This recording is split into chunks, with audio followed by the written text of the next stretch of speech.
Hey! We're on! Huzzah! I think. Come on, Twitch.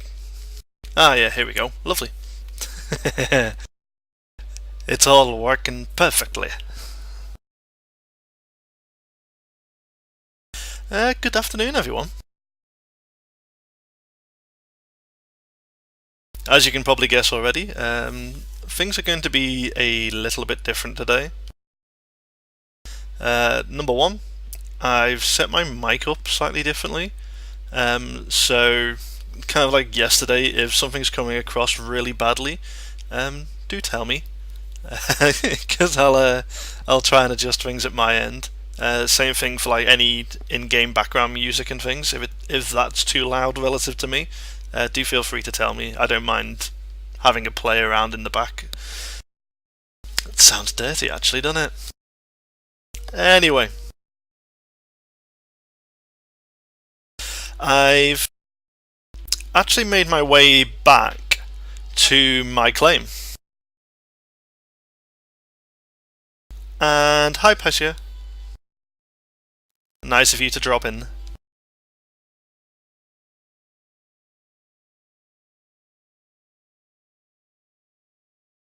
So, this monstrous thing behind me is the structure we're actually going to be using for the event that's coming this weekend, which I'll go into at the end of the stream, because I don't really want to get in the way of things, but that's currently what's dominating most of my space at the minute, which is why I've made this nice simple square over here just so I can have a surface to work off.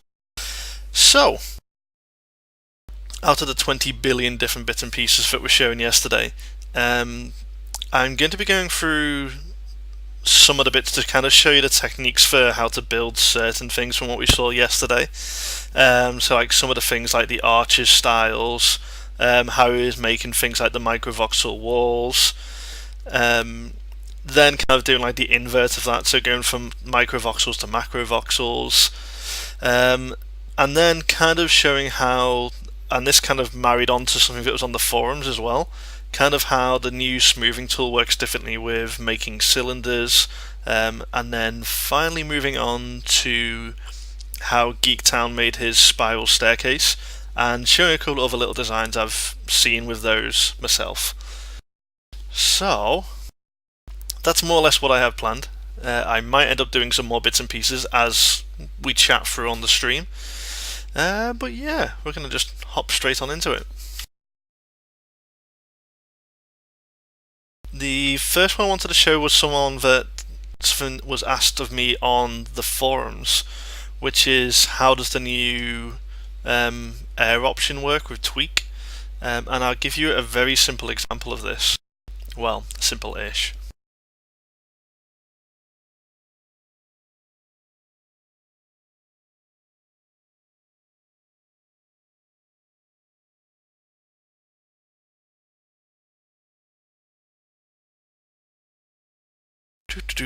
Try and find a material that will make this stand out. Let's just pile some dirt in on here.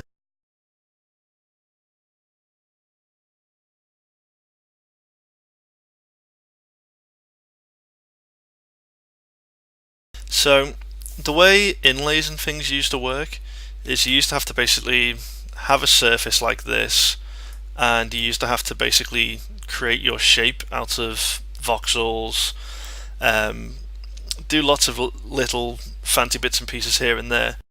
However, it's actually changed a little bit to make it quite nice and easy more recently, which in theory I should be able to show you relatively quickly, but we'll see, depending on how quick I am at doing stuff. It's always the way. So, if you're making a pattern out of things, the one thing I will say is that if you're going to make it, try and do it just on a surface where you can see what you're doing first, before you start laying stuff out. At least from my own experience when I've been doing stuff, that's kind of where I've had the most success out of something. It's not necessarily the only way you can do something, far from it. It just means that you'll tend to be a little bit more successful in that. I have no idea what shape I'm making here, but we'll see.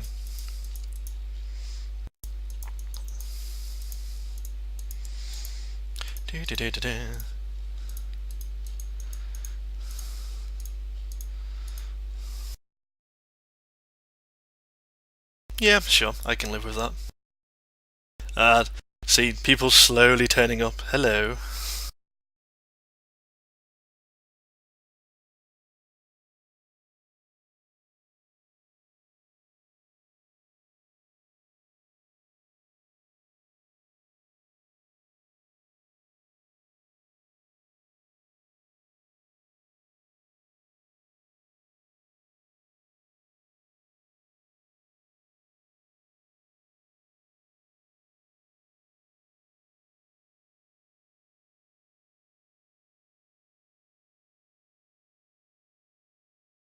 Hey, Kylands, how's things?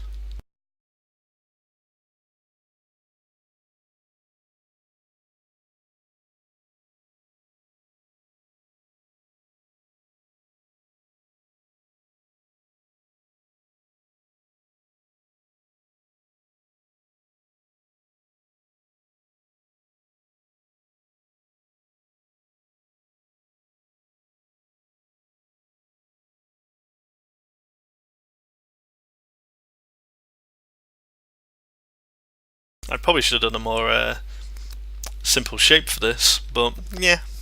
I've only got to delete this all afterwards as well. Ah well, we have time today.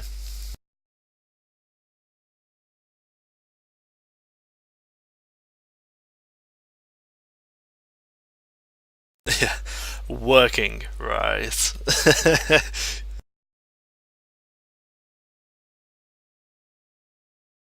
Oops.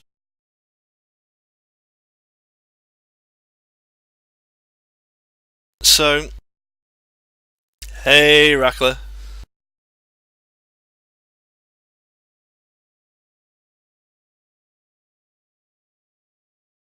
So, if you were doing inlays in the past, one of the things you'd have to do is you'd basically have to have a cutout version of what I've just filled in, along with this version. You'd then have to go through the hassle of smoothing things, copying and pasting stuff forwards and backwards, and all the rest of it. Scrap that. You don't need that anymore.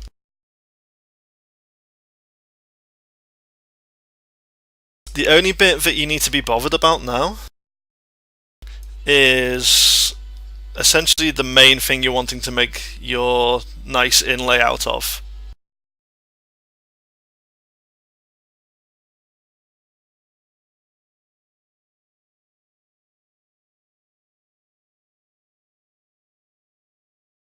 So I'm just getting rid of all this bit at the minute.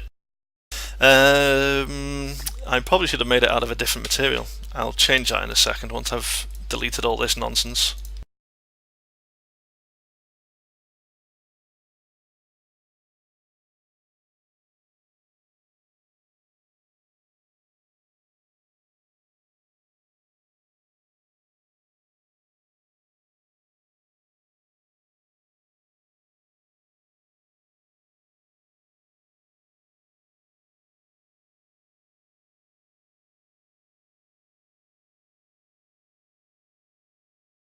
And yeah, I'll only be showing more basic patterns today.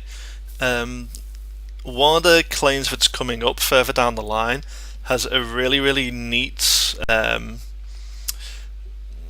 surface that was actually created using how voxels interact, and I'll show a little bit about that later. But I don't want to get too ahead of myself with that, only because one of the things I need for that, which I haven't got right now, is I need to get hold of a decent microvoxel board, because I can create the voxels now, but I haven't got anything where for the what used to be the older voxels, so to speak, that you could do with the old smoothing tool. I haven't got any of that sort of stuff, so I kind of really need to get hold of someone who's got a decent microvoxel board. There was a couple of people on the forums when I was looking this morning at things, so I'll probably try and nab them to see if I can get hold of theirs.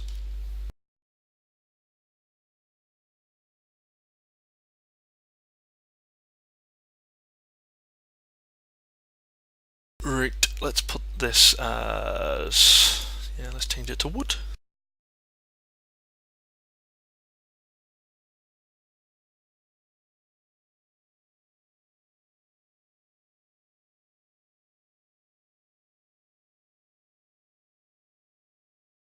So yeah, essentially the way you do the new inlays now is you only need to concern yourself with your shape. So unlike, as I say, going through all the chaos that you would have done before, because you're having to use certain types of techniques and stuff to get them to make a shape without completely screwing up a floor, all you do, you have your shape there. If you want to then go ahead and smooth it, you do that part the same, so you basically select the whole thing.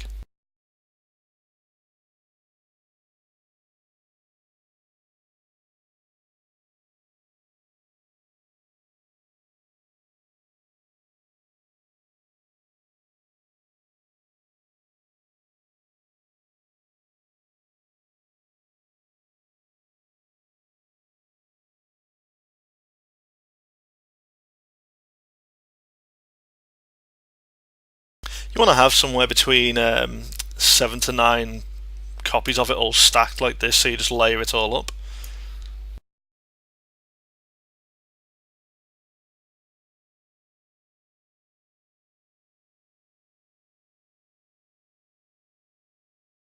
Select your whole structure, and then you want to smooth this around about 3 to 4 times with the new smoothing tool. You don't really want to go too overboard with it, because as you can see, I mean, I've only just tapped that once and you can already see it's starting to really smooth out the edges.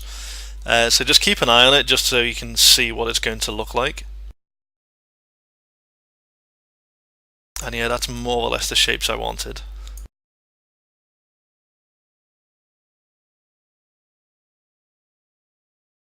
And then what you're going to do is just grab your middle slice. So I need to go one across there.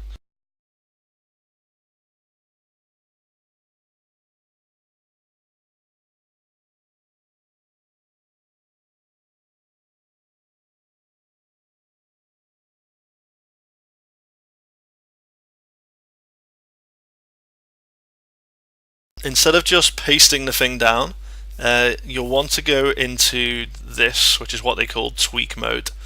If you've never used this particular thing before, instead of just left clicking when you go to place something, just hold down shift as well, and it'll open up this mode. The main bit that will interest you now is this, the paste air option. Essentially, the problem that you would have had in the past, and I will show you this. So if I was going to paste this normally, there we go. So if I was going to paste this with the air, it would do this. So it basically just remove any of the floor surface I had, which is no use at all to anyone really. However,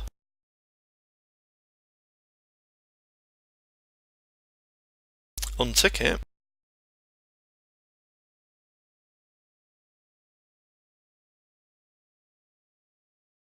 ooh, look at it.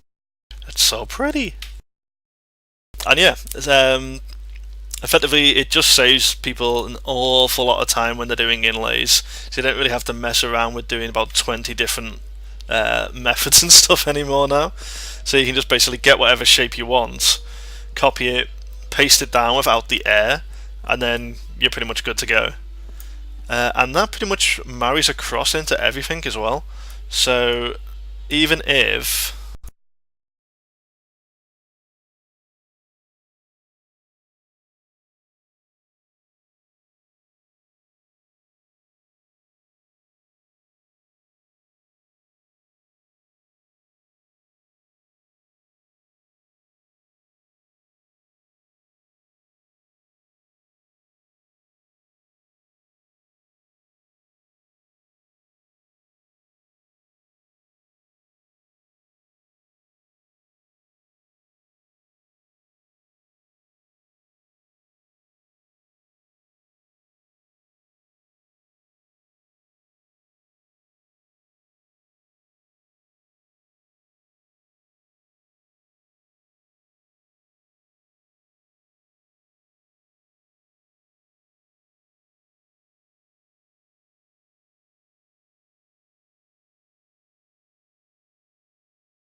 doing a really stupid example here, to be honest.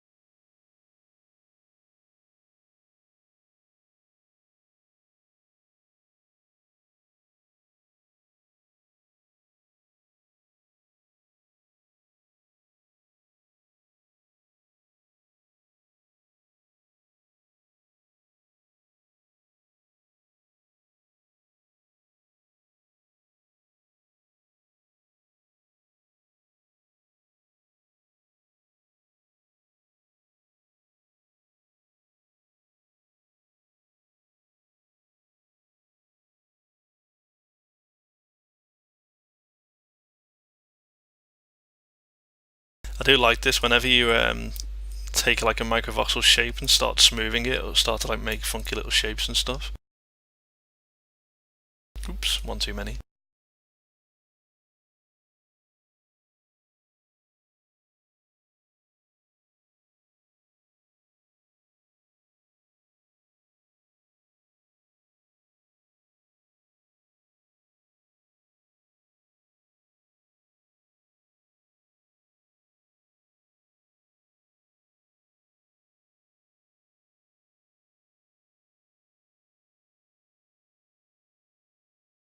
Almost came out more or less what I was thinking of wanting to have. But yeah, it doesn't matter, I say, what size the actual thing is you're making. So obviously I went really super thin with using microvoxels for part of this. It will still work exactly the same way. So it will just essentially ignore any of the air around. So it just means that if you want to get really detailed with it, you can do, which is really great if you want to start getting super complicated. A lot of it's a little bit beyond me, to be honest. Mainly because the more precise things start to get, the more I start having trouble with it, if I'm perfectly honest. But yeah, simple thing I can say is if I can do it, then it shouldn't be too much trouble for others. So, I'd say that was one of the ones that people were asking about on the forums because they saw a design on a floor, I think. So I think it was part of Geek Town's one. Which clearly, with me going through about 20 billion other bits and pieces on there, I forgot. So yeah, there was that. The other one from the forums that I saw this morning was how some people are saying they can't get arches and things to work properly anymore. And I am going to cheat a little bit with this.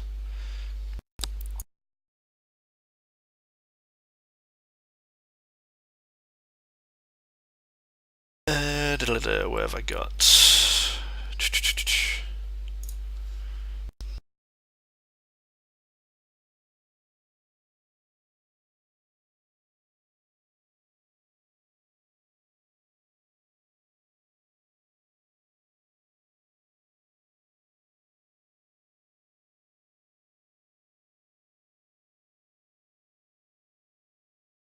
I'm only touching on. You get that tweak mode with shift, yes. So it doesn't matter what you're placing down. So like when I was placing that down there, when it's like this, so it's just getting ready to be placed. If you just left click something, so if I just hit left click now, it would just place it as is. So it's like I wouldn't be able to go through and mess with it anymore. But rather than just left clicking, if you hold down shift and left click, that's when it'll then go into the tweak mode. And yeah, it just pops this up automatically for you.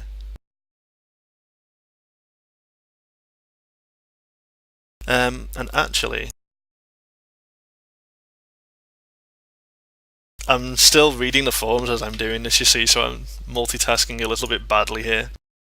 I know, asking me to multitask is a dangerous thing.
Completely unrelated note just while I'm setting this.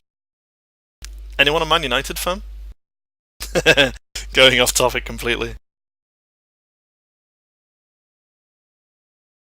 Only because if you are, I need to have the opportunity to gloat.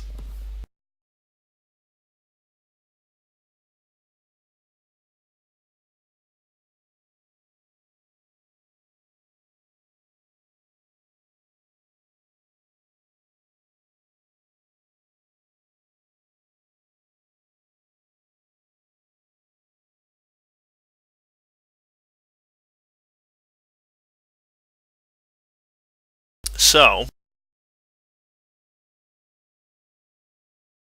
when you're making cylinders now, you kind of want to keep what I was doing just before in mind. So the first thing is when you're wanting to make the size of a cylinder, up to the point of when you start pasting down additional layers to start smoothing, make sure you have the air option turned off.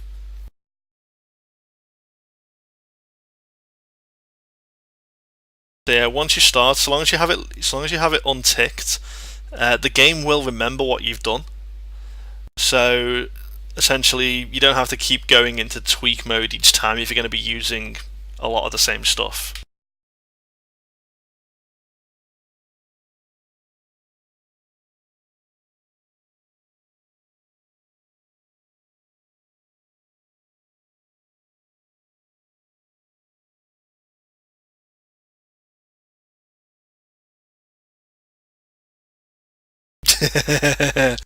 Well, I suppose you've got a point there, Isis.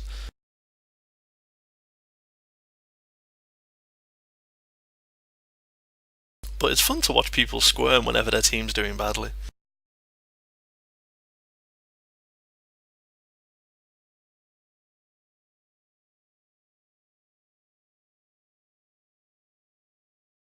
So, actually, if I just stop before I do this, because I can go back. What you want to watch out for when you're smoothing now, if you smooth too far, you can always tell because the top will do this. So you can see where it just completely starts to distort the top layer. If you get to that point, you need to back yourself up because you've basically smoothed your current structure too much.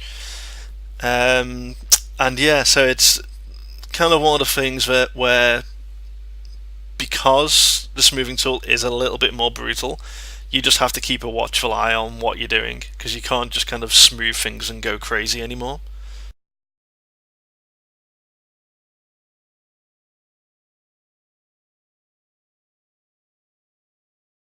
So yeah, once you've done that,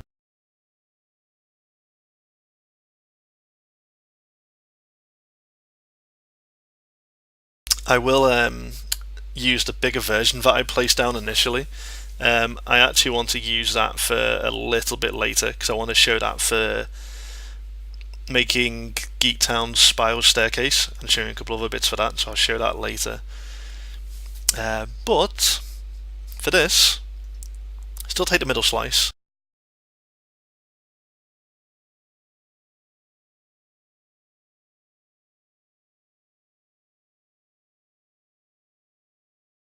Like I say, because I still had air off, like I say, we'll always leave that off, but because I'm a little bit particular to detail, I always check.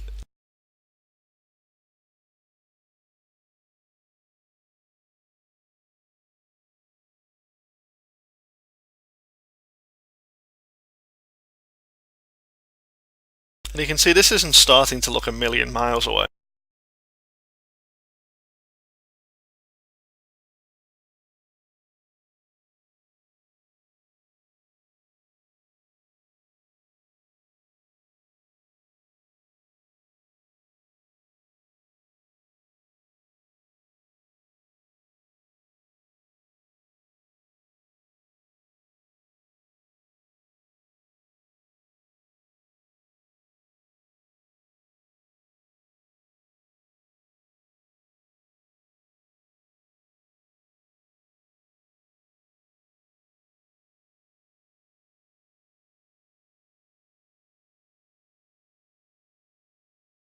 So essentially that right there is pretty much as smooth as you can get things right now.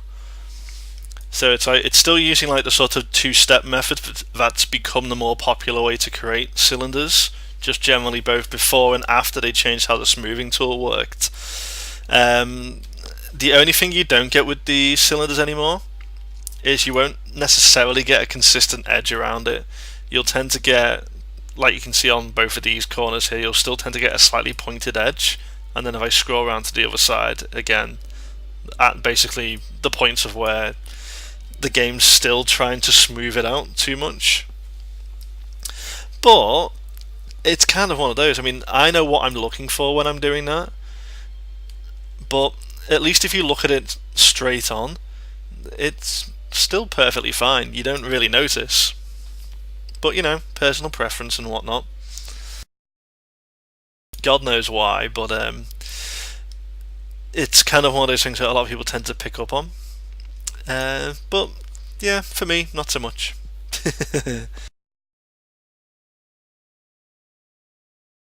And yeah, the main reason why I wanted to make that was so that I had it for a little bit later, because I'm just about to go into arches and I wanted to kind of use that for that as well. However,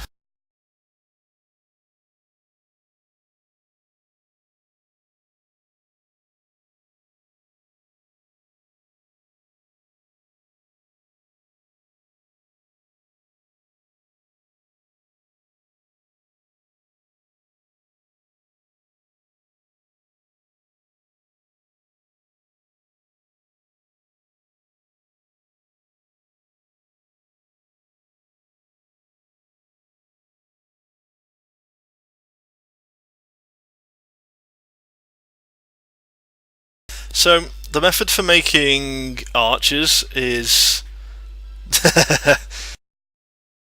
well, at least it makes it a bit easier for your ISIS if nothing else. The other way to kind of make them is, like, at least if you're going to be using generic shapes, is essentially what I'm going to be doing here.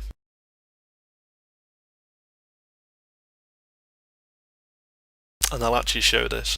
If you're going to make something solid, so if it's going to be like a solid cylinder shape, the only way to make it super smooth right now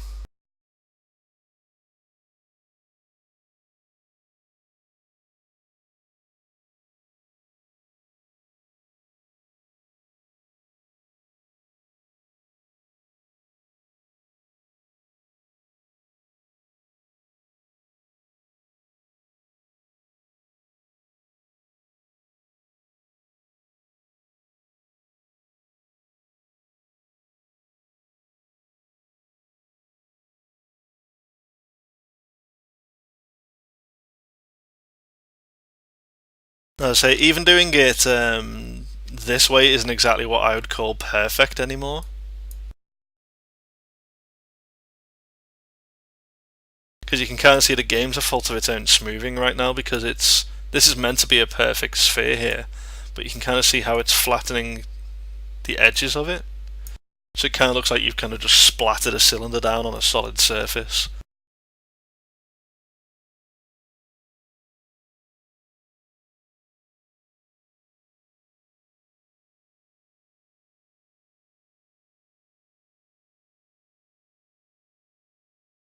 Oh, even got the little fancy spin. So yeah, generally speaking, if you're making set sizes, using the sphere tool is, generally speaking anyway, the best way to go about it. But it's not. It's a fault of how things are smooth generally in the game right now, which is something a lot of people can tend to mistake with the smoothing tool. Is that the way that functions is part of how smoothing is essentially coded into the game, just for general shapes, and that's kind of why the sphere just looks god awful right now.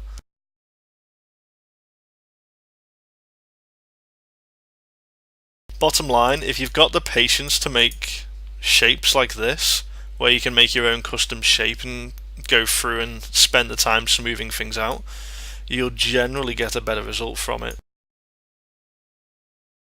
Don't get me wrong, I mean it's not bad, but yeah, again, where you start to get personal preferences coming into play. However, to make the archways, this is kind of one of the ways where doing stuff this way is still what makes things look relatively neat and tidy. Essentially the way it works is you just have yourself a massive cube. You use your sphere delete to essentially delete a semicircle into the sphere, into the cube even, sorry. And then you just take a slice across the middle.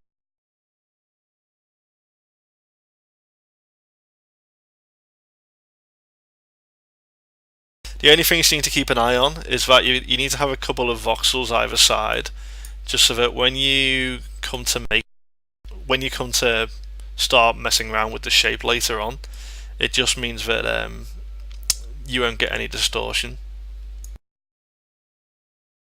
Oops, hang on.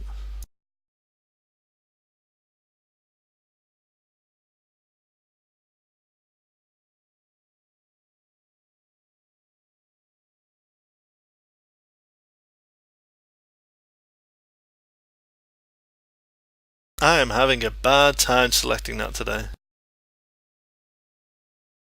I'm usually really good with the selection tool. The selection tool is usually the one thing that I can actually use relatively well. And I only say that because I very early on in Alpha I spent forever making a maze, and all it was just walls. Just passing through at the minute, gonna be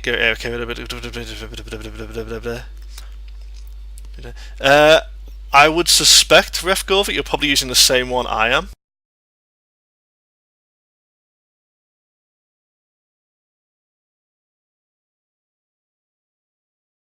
If it's that one, I'll laugh. Because that's the one I use for doing those. So we'll see if that's the same one that you use.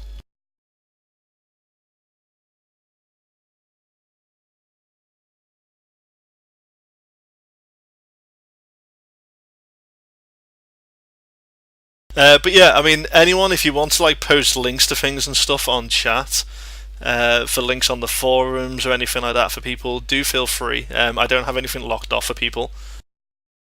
Ah, it's a slightly different one. Ooh.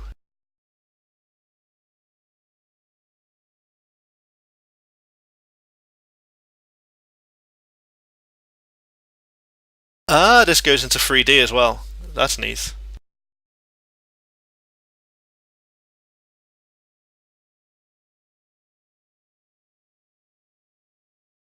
I like that.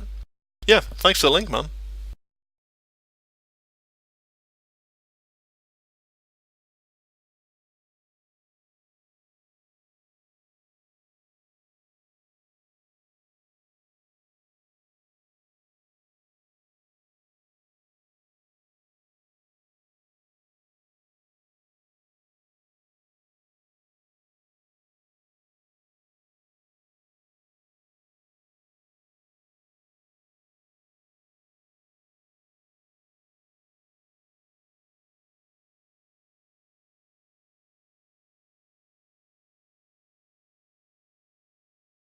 So, the main reason why I wanted to show how generic arches still work in the game, because these still come out looking perfectly fine.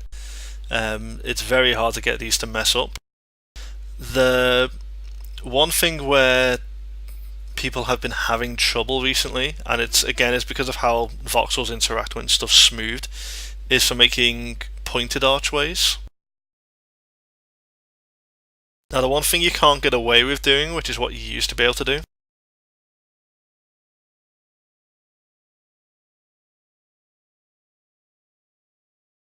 if you're going to make a pointed edge off something, you'd usually just copy this shape here, and then you'd duplicate it.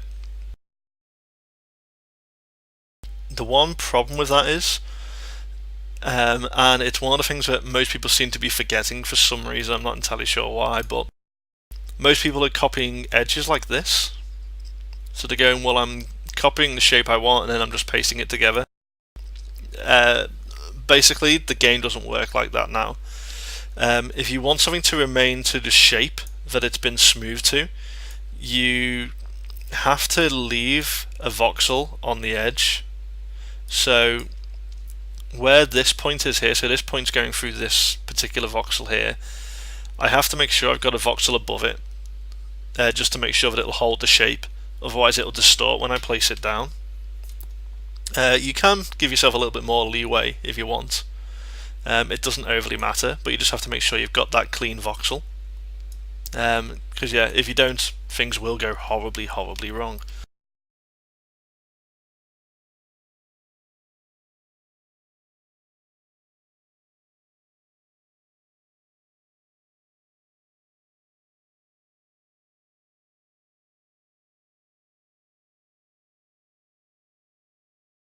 I didn't go too far that way, that's why. Da da da da. Best laid plan.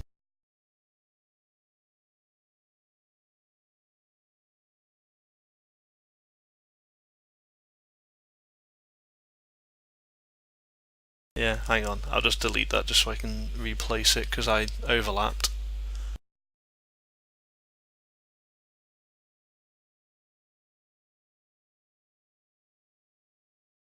There we go.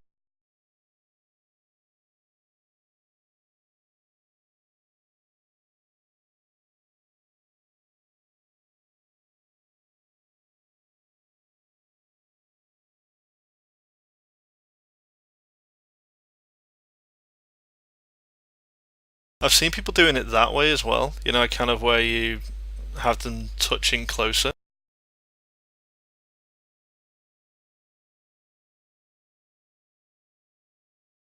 But yeah, never works doing it that way.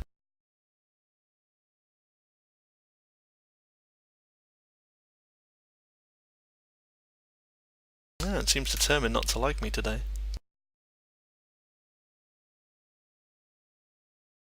I'm going to use a slightly different point on the edge.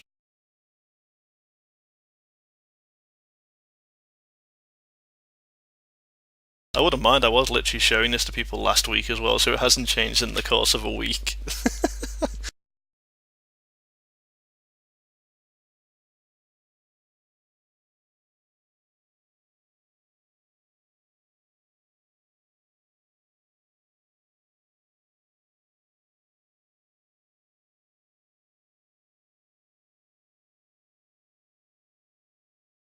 I'm going to use something I tend not to do.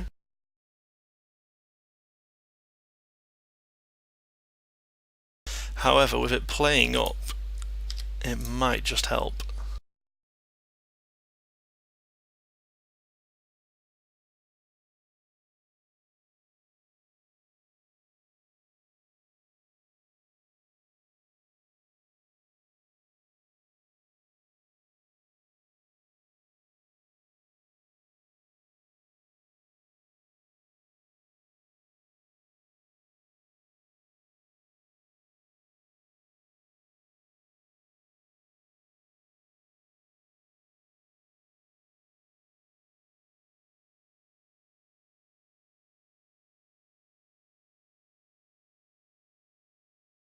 No, it still wants to distort that.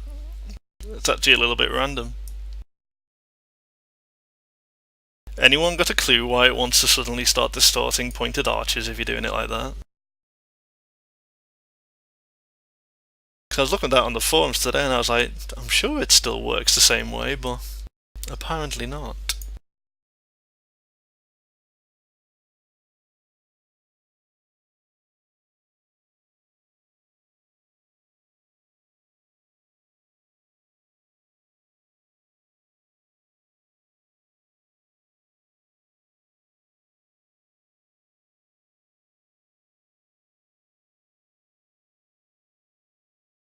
That's why.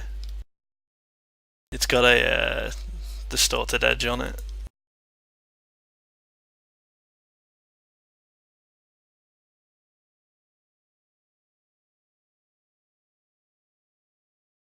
I'm talking about the joint itself here.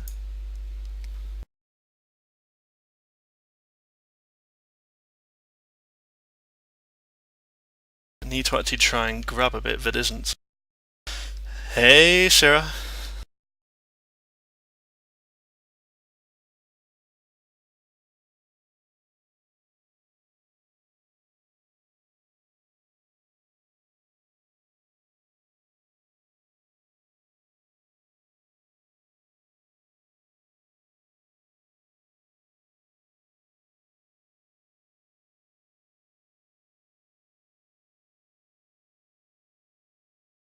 Yeah, because that point isn't flat, and I'm going to have to go over the top of it.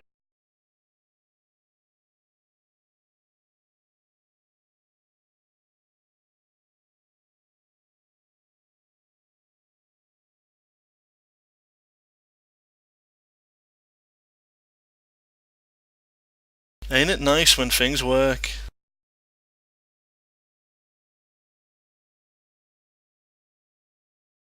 I really didn't want to do it this way, because I'm pretty sure this will still distort it.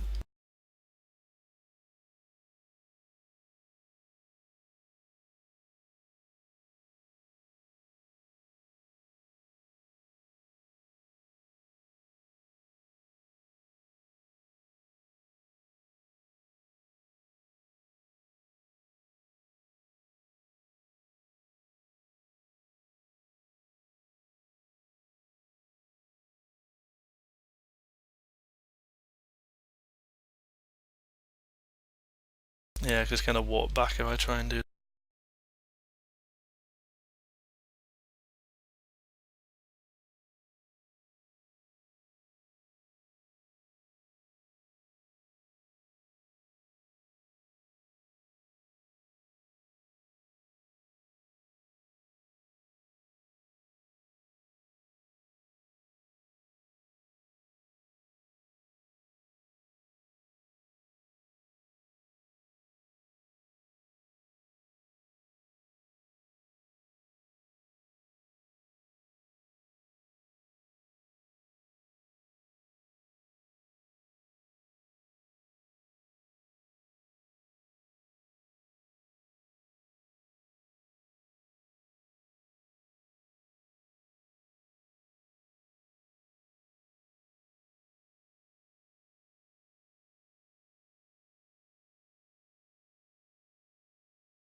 They may have a point actually, because every which way I'm no, every which way I'm doing that, it's starting to distort the shape no matter which way I do it, whether I paste with or without the air.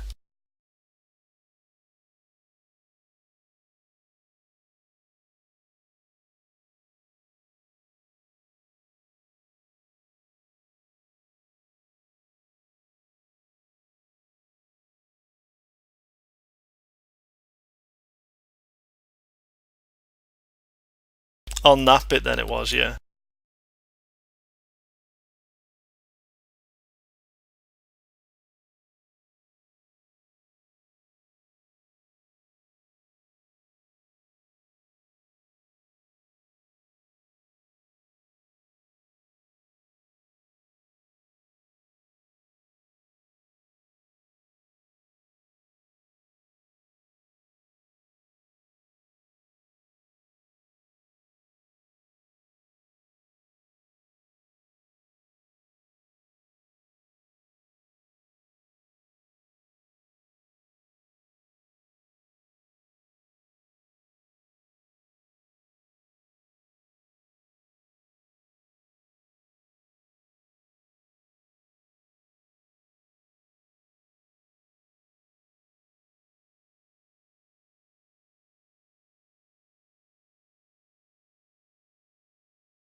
The thing is that hello, Dr. Depp. You used to be able to do it where, without the whole thing distorting, and it wouldn't matter if you were doing it with or without the air, but you used to be able to do it where you could just literally just pop the whole thing true to itself.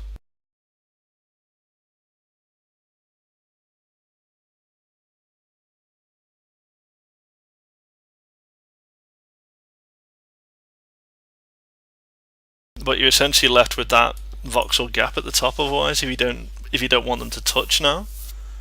So you used to be able to just snap the two pieces without getting a distortion on it, which is kind of baffling me today.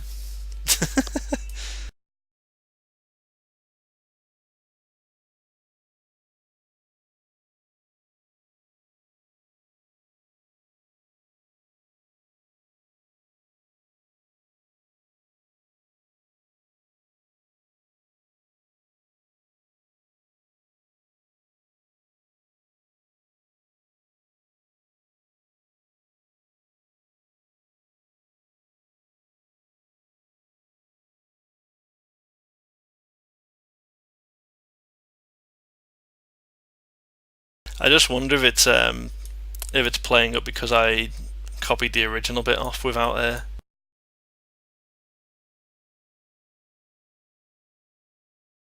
Let's try this again. Also, this is a side point. Whenever you see me doing putting like tutorial videos and stuff on our guild channel, it's usually why if I'm on stream for like 2 and a bit hours doing stuff.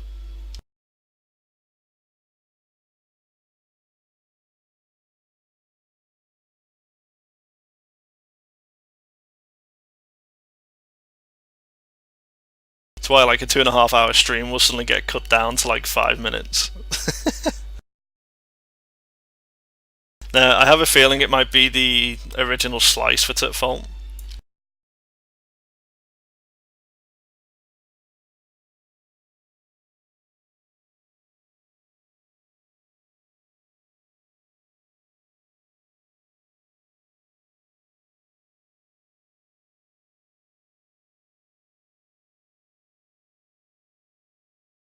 Well, that's done its own thing now, hasn't it? Ooh.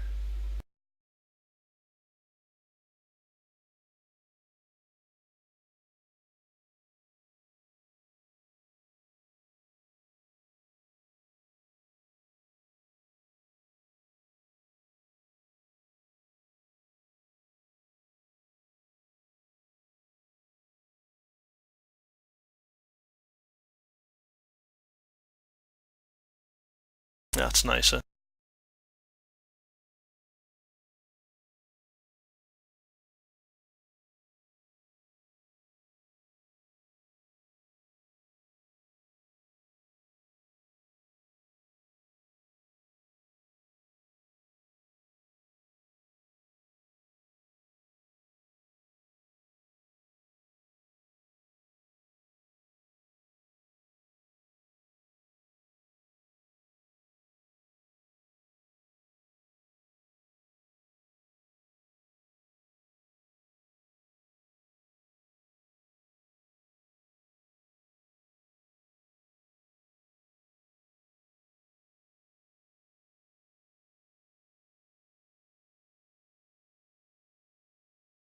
Yeah, I'm pretty sure that it's just for whatever reason it doesn't want to copy this out clean.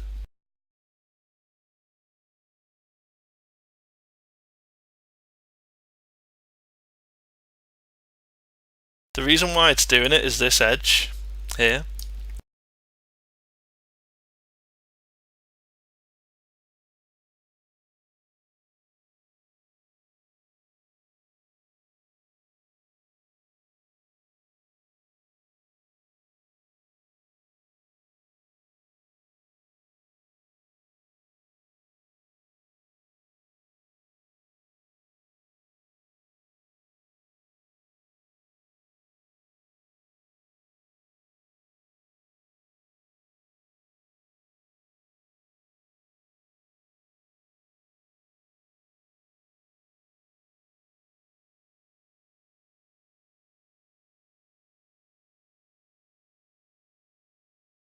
Yeah, it still wants to distort that join. So I was trying to cheat there by trying to clean out that edge.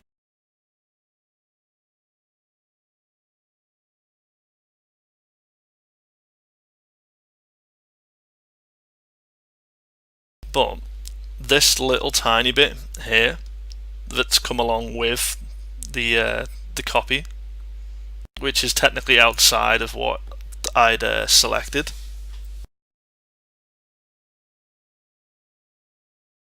Oh, are you saying just to take it out from a smoothed arch pace here? That might be an idea.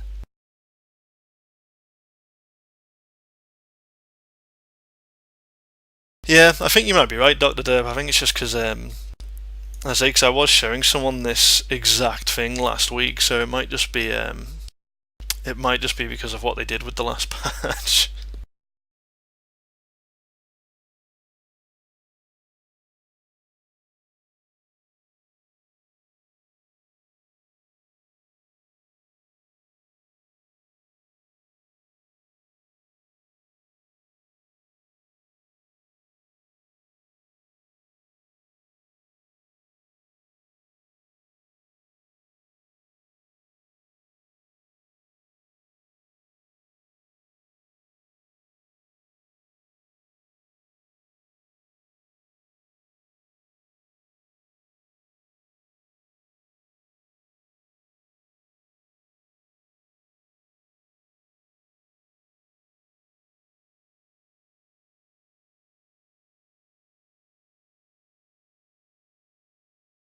So, you reckon if I should be able to take it from the middle here, it should actually resolve that issue?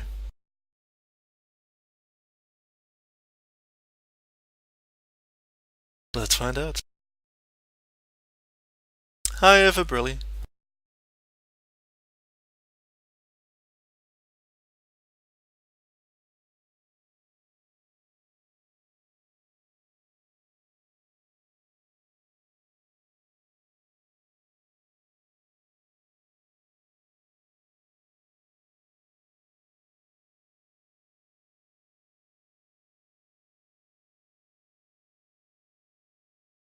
I think it's still out a bit, but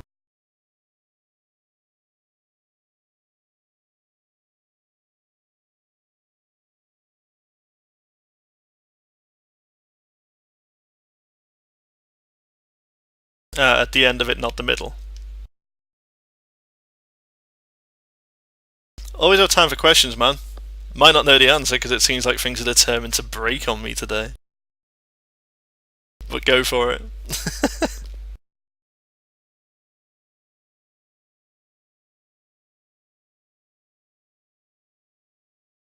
So you're saying use this end rather than going through the middle?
Yeah, it's fine unless I want it to touch.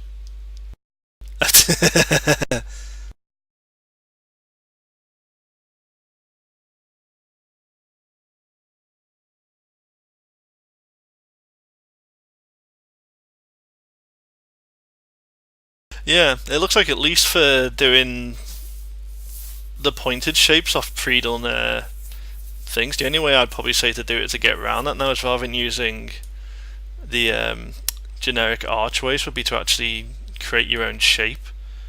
So do kind of more like the curve extrusion stuff, like what all this sort of stuff is to make it.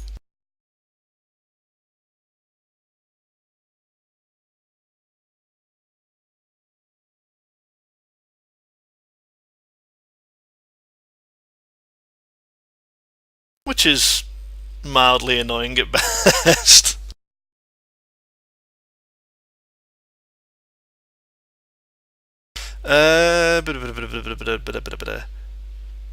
How do you make anti-voxels? That was kind of on the list of these bits I was going to be doing. I'm just going to clear a little bit more space.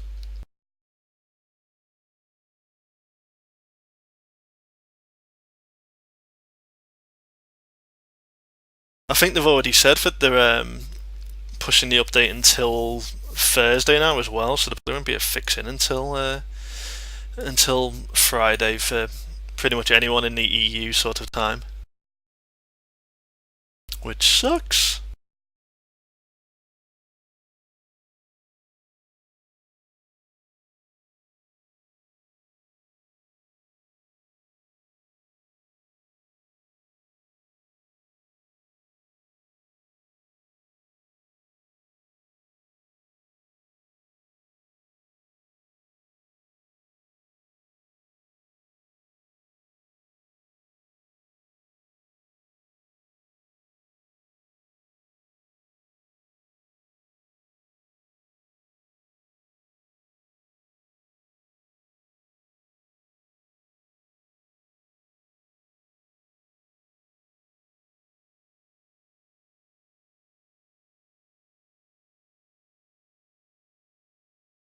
Righto, got a bit of space to work with now.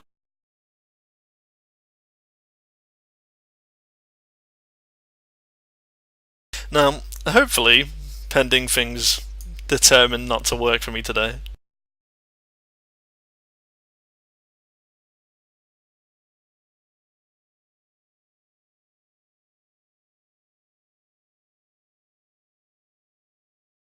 Easiest way if you're going to want to make an anti-voxel to use, or if you want to actually make like a full string to use as well, it's essentially like used to make it during the same method really.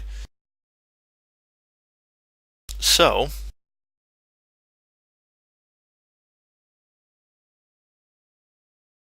you can make one relatively simply. All you need to do is do a 5x5 cube, or essentially anything that's got perfect sides. So if you're going to increase this, you have to be able to make a central voxel space inside of it.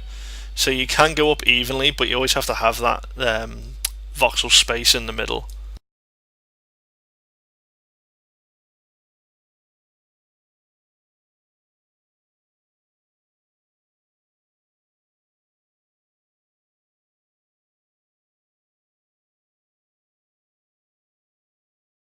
So yeah, just to show that, so it's going to be going all the way through.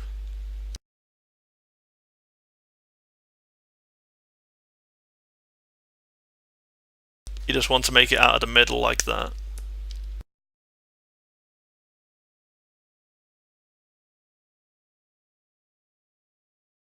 Now, this next bit is the only bit you need to pay attention to, really, in any particular detail. Because as you smooth this square here in the middle gets smaller and smaller and smaller, and that size will effectively be the size of your anti-voxel. So you need to keep an eye on it that it doesn't get too small. Essentially that little hole there.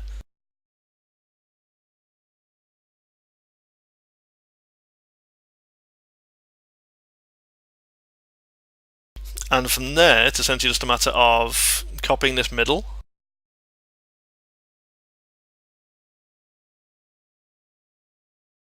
Helps I actually hit copy enough times so it sticks.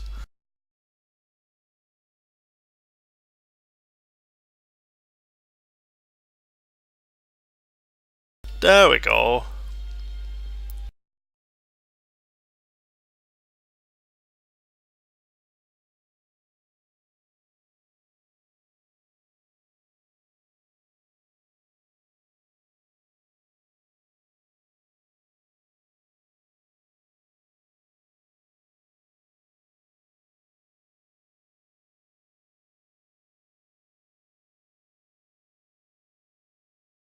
So yeah, that bit there is essentially what and what they now class as an anti-voxel is.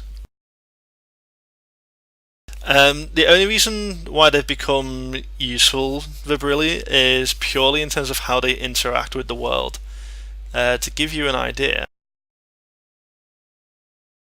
I need to actually finish off showing you this to actually make a anti-voxel string.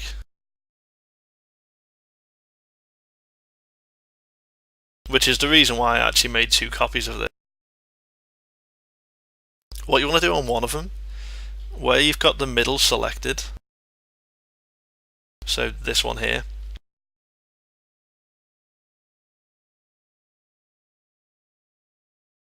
you want to go back in and refill it. Then grab your other one.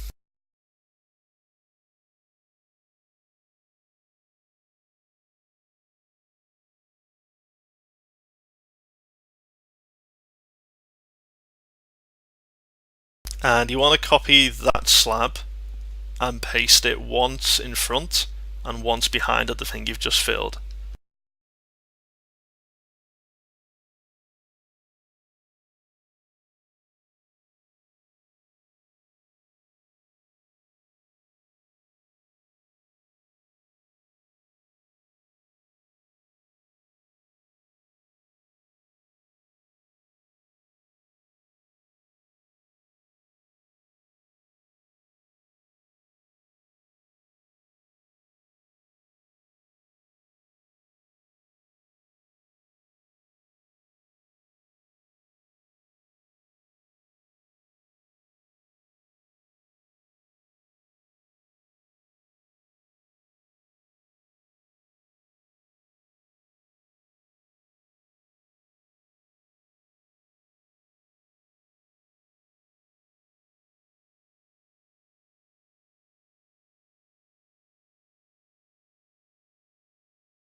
And in truth, this is the only reason why they're popular. It's just because of the difference of how they interact with other voxels in the world. So that's your anti-voxel string on the left. So you can kind of see it just made the floor still nice and neat and it hasn't warped. That's essentially what happens with your microvoxel. So essentially all that's happening is because you've placed that down there, it just pulls at all the other voxels around it, which kind of like distorts what you're building.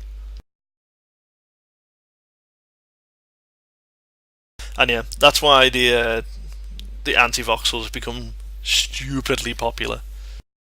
For good reason as well.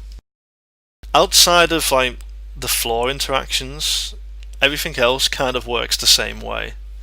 So it's like if you actually want to start making shapes and stuff with anti-voxels, if you've ever messed around with doing it with microvoxels, it essentially works the same way.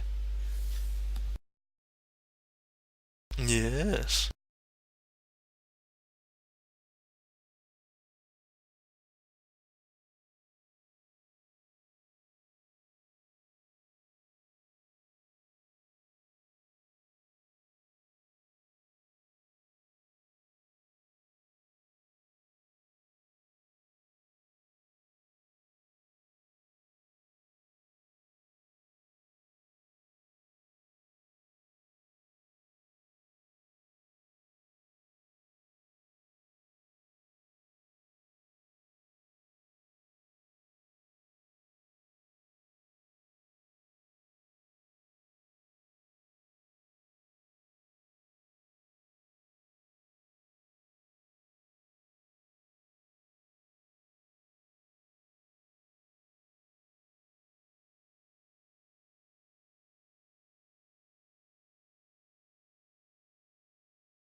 Whoop. Helps if the camera works with me. And yeah, so it's like you can still create like shapes and angles and things with the voxels in the same sort of way, You can still smooth out the edges if you essentially just recopy over where you've pre-done things.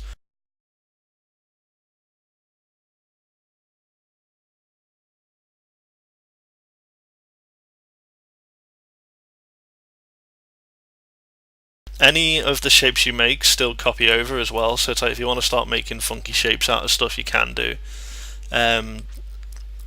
So that's kind of like where a lot of like the microvoxel boards are really useful. As I say, I still need to get hold of a decent one. Only really because you can still make a lot of the shapes yourself. The only problem with it is that, again, because the smoothing tool doesn't have as many points of like scale to it as it had in the past, you can't get the same level of fine detail on it as you like, at least now anyway, you can't get the same level of detail as you could in the past. So that's why I'm trying to see if I can nab someone's old microvoxel board if it's got like the 10 different levels on it.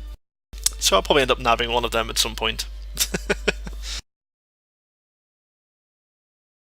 But yeah, if you've made a shape like this, all the shapes interact as well.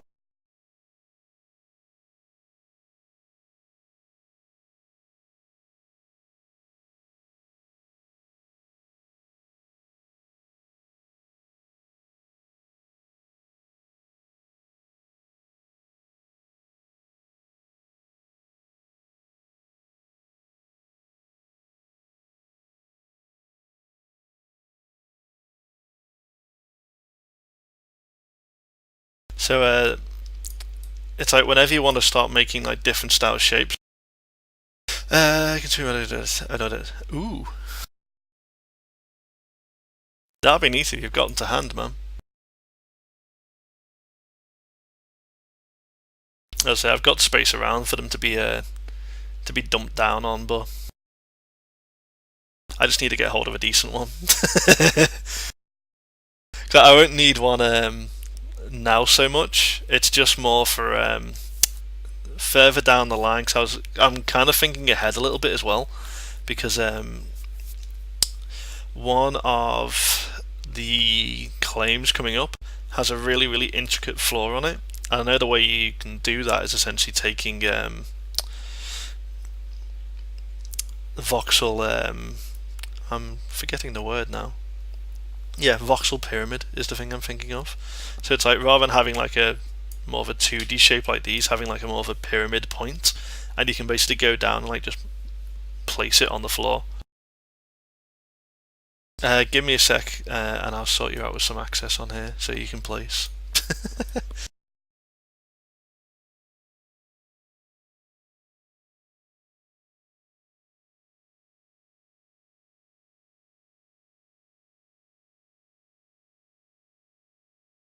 I was like, which one am I bloody on here?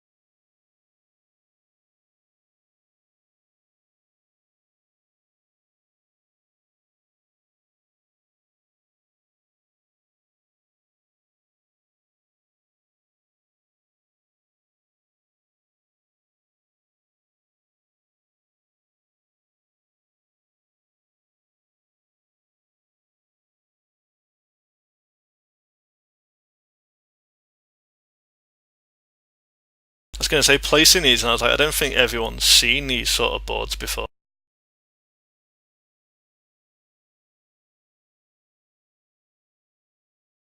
So yeah, these are what are effectively classed as microvoxel boards, and they're really cool if you want to start having like sort of like a quick selection area. It's like rather than having to like recreate stuff all the time, you can just go nuts with stuff.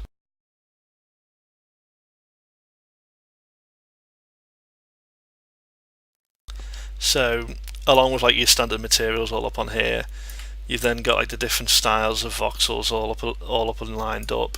You've got the different shapes all pre-done as well, and yeah, it just allows you to kind of just go nuts with stuff really, really quickly. I have to say, like, where's the light? Oh, he's probably placed another one down. Yeah, so this is, yeah, you've given me the two I've actually seen. These are the ones I was looking for actually, which is quite handy. Thanks, man. But yeah, so like this is like the one that's probably more useful for building shapes with. So you've got all the angles and all the different shapes pre-done.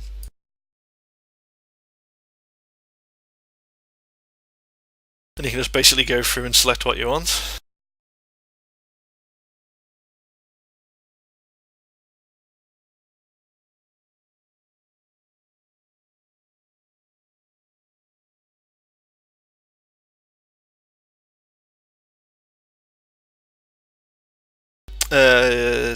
Yeah.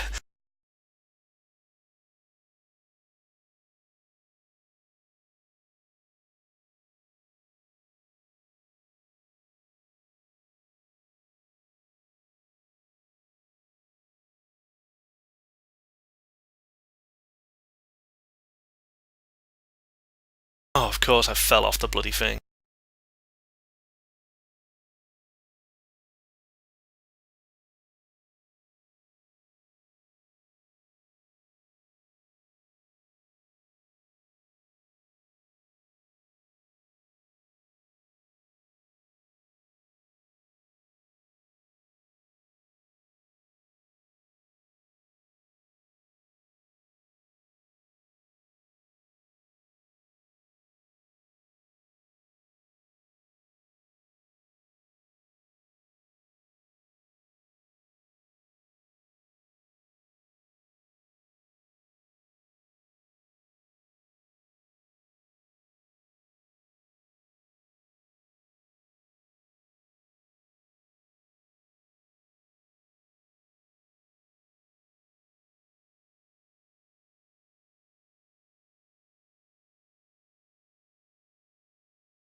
Tell you what, this is where people would kill to be able to see what people are actually doing when you're all joined up as builders on a claim.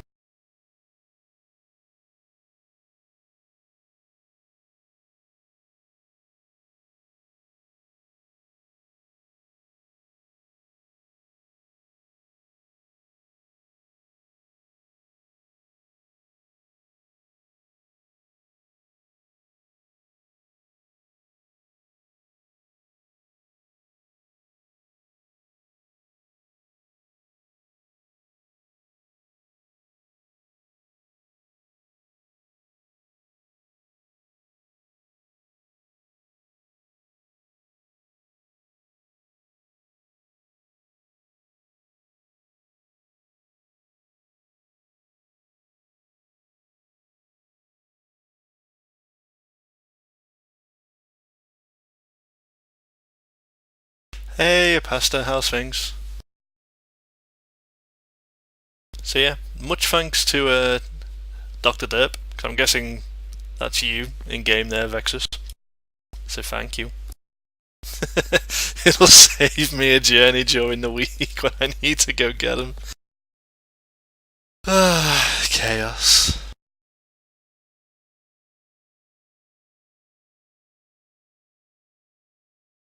So yeah, this is why I kind of need cool stuff to give away, because I haven't really got anything to give away to people yet.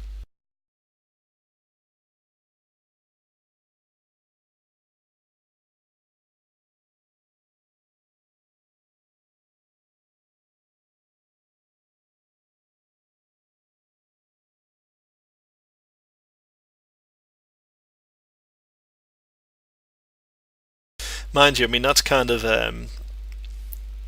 that's like one of the things that at least for the guild we've been trying to do a lot more recently. So it's like we tend to use station cash as prizes and stuff like that. But we tend not to have the funding to give them away on the stream, to be honest, which is a bit of a shame.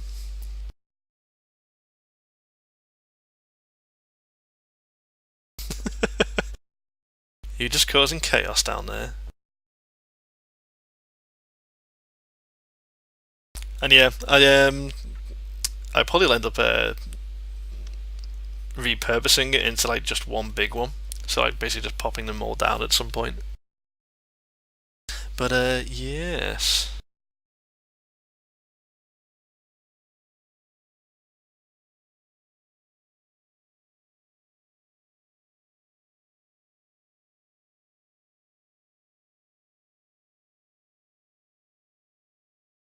Anywho, I'm just going to tidy this bit up just very quickly before I move on to the next bit.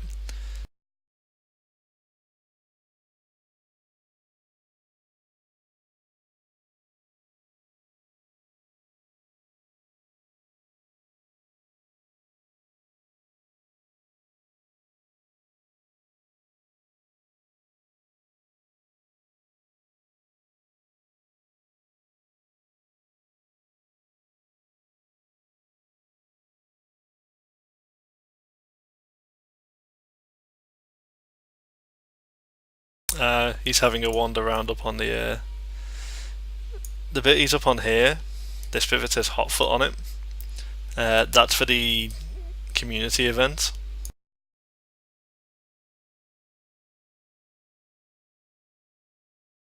So essentially, if you ever played, it depends on what sort of games you've played online before, but it depends on if you ever played Spleef before now.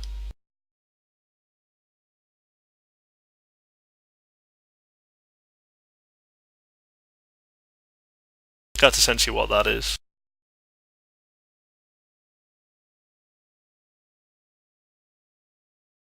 That's a really massive shadow for a microvoxel. This bit here next to me.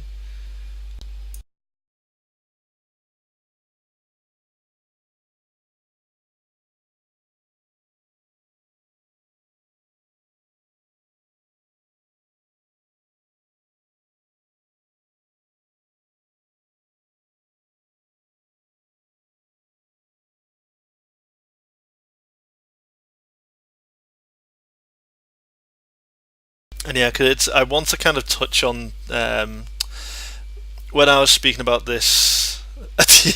Yeah, it's only going to be a matter of time before people start screwing each other over with falling damage.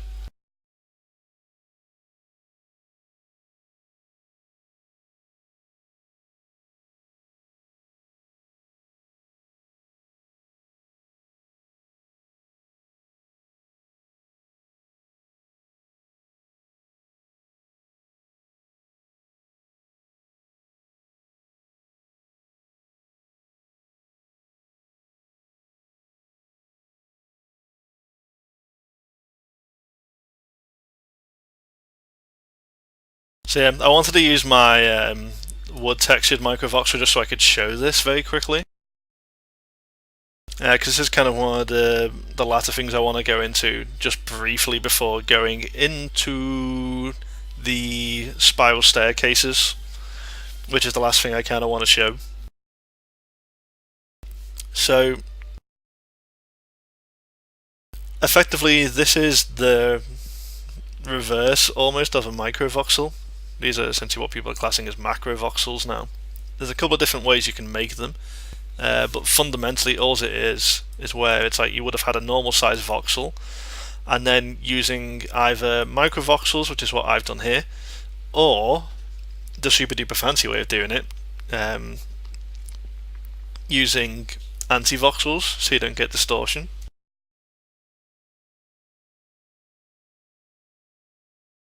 But yeah, if I actually just hold that there for a sec, you can kind of see that there's still effectively only one voxel inside here, so it's like if you're going one up, it's still where this microvoxel is here, so there's only technically one voxel's worth of space here.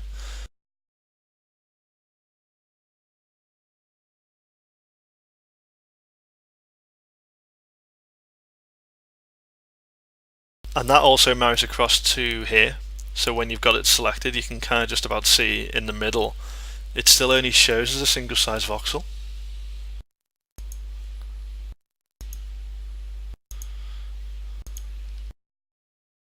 However, ta-da!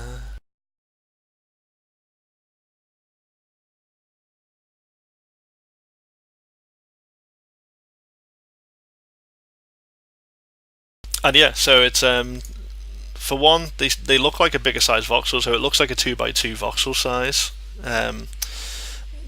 but it still holds the space. If you, at least if you give it space to do that, you can kind of merge these together if you want as well. Um, and yeah, it's just one of those other nice little tools that people have started using to make different sort of styles and stuff out of, which is really quite neat. It's one of the things I have been quite liking about as soon as people start messing around with voxels and stuff. At least in terms of how the game currently smooths stuff, it gives you loads of potential to kind of go nuts with stuff. The other way of going around this, rather than using like creating an actual cube, you can create slabs to work with as well. You can actually still see, and I'll show you how to make this in a sec.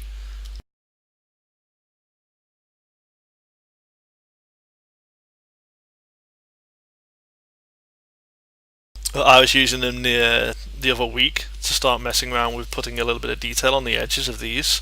So all of these are just macrovoxel slabs even.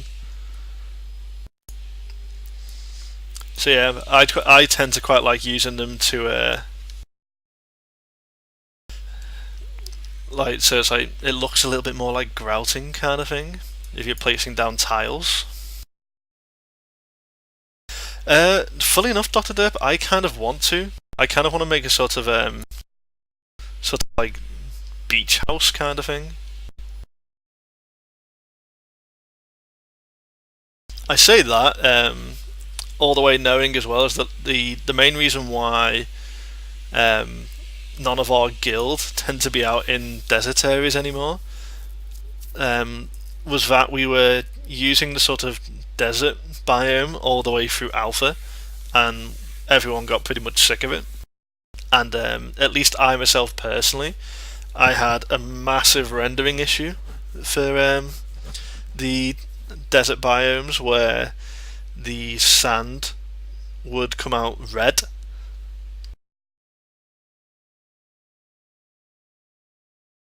Outwash is hands down the best T4 mining experience. Really? Is that because you're on it, or I'm guessing you're on it anyway.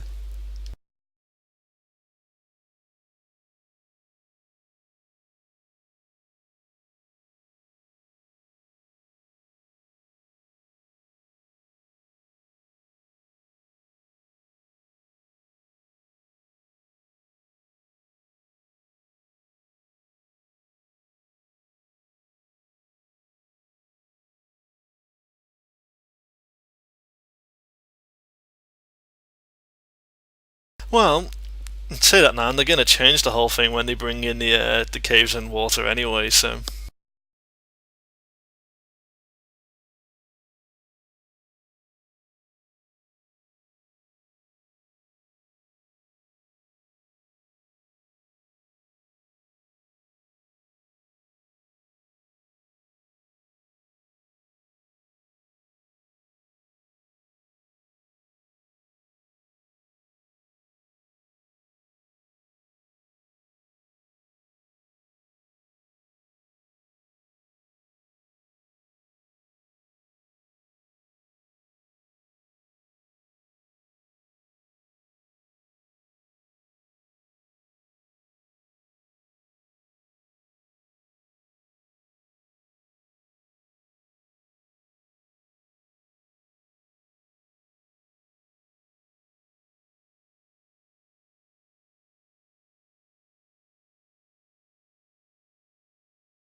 so the only difference is that when you're wanting to make the slabs, you just effectively use either your microvoxel or antivoxel, whichever, however you want to use it.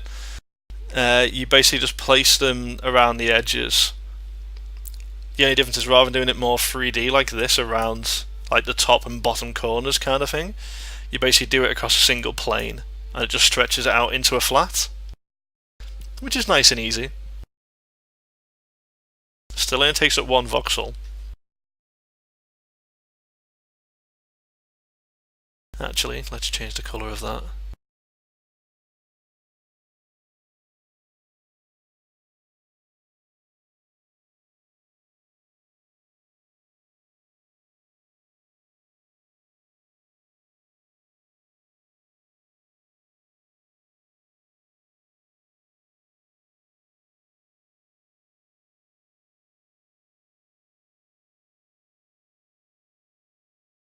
Now, I just wanted to show this, which is why I've placed these two like this.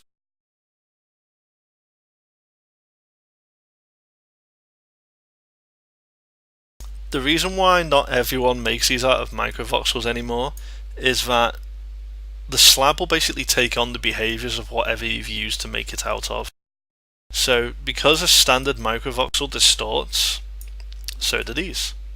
So you can kind of see it doesn't matter whether I've placed it into the ground or if I was placing it above.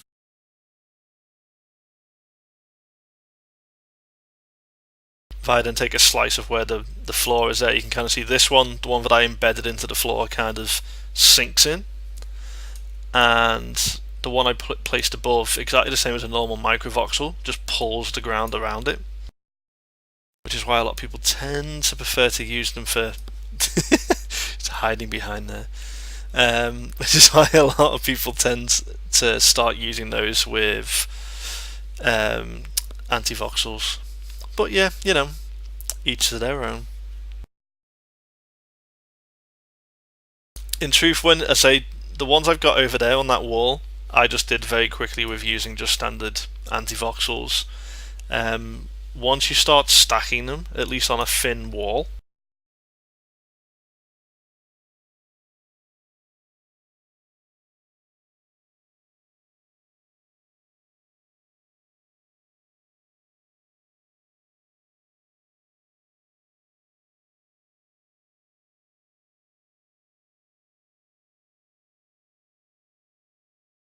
so you can see this whole thing's only a voxel wide, but apart from the very edges, so basically this edge, and then when I've got this voxel boundary here, outside of that you don't really notice it. Or at least I don't. Maybe that's just me. But yeah, so it's not exactly a major issue unless you're starting to place them on certain types of things.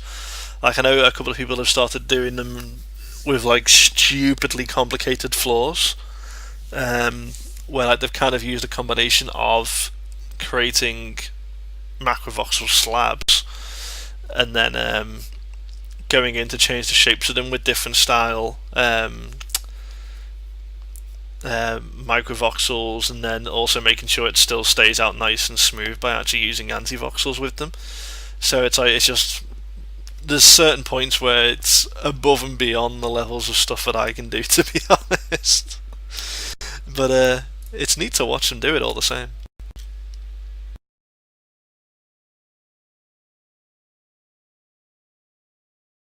Now I want to make space because I want to actually start using this side here for this last bit.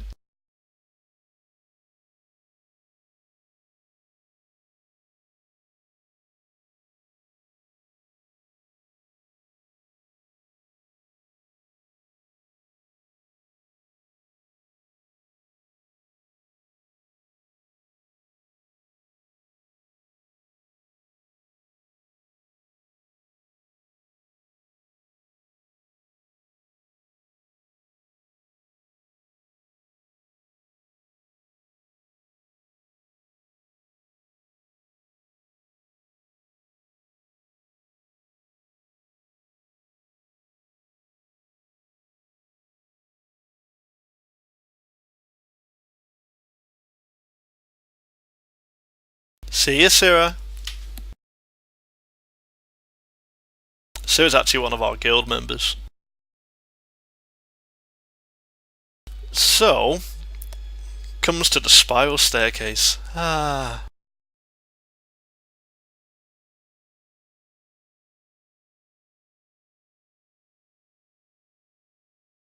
So, this is the bit I'm cheating of a little bit because this is kind of why I was showing the concept of how these work over here.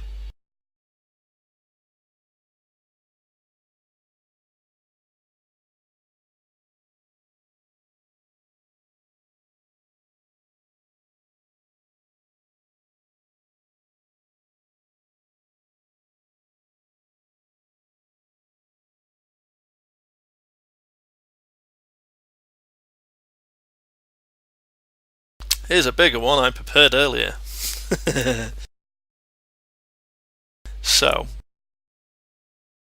one of the things you'll find is as you go up in size on the cylinders, you'll tend to get overall a more smoother looking edge for one, but you'll also tend to get more little nicks of points around. So it's again, because I know what I'm looking for on the cylinders, I can actually mark out the points where it's trying to flatten out the edge. But in truth, once you start to stack a lot of them,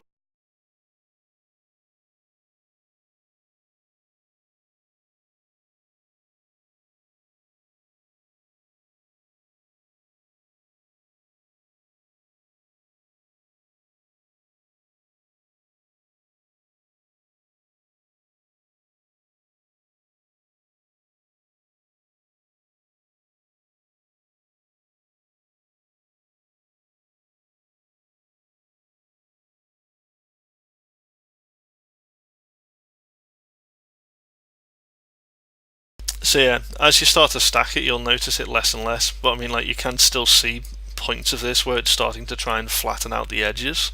Very similar to what happens with the sphere now. And unfortunately, there's very little you can do to get around that.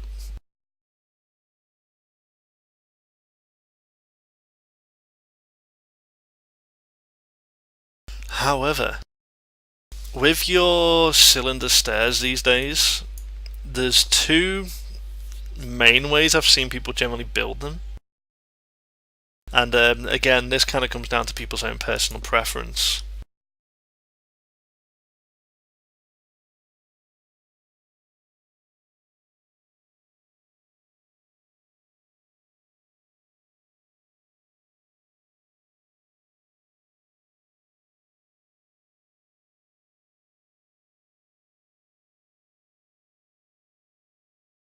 I need to actually measure this because my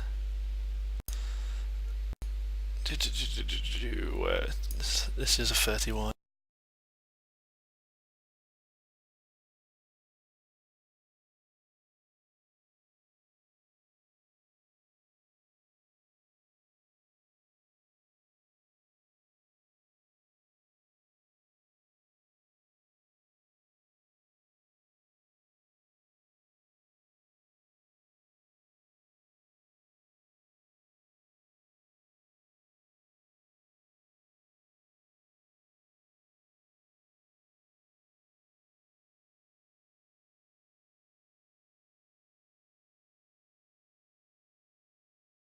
The one thing that's a lot more useful for doing this now, you don't have to get so stressed with it if you screw up what you're doing.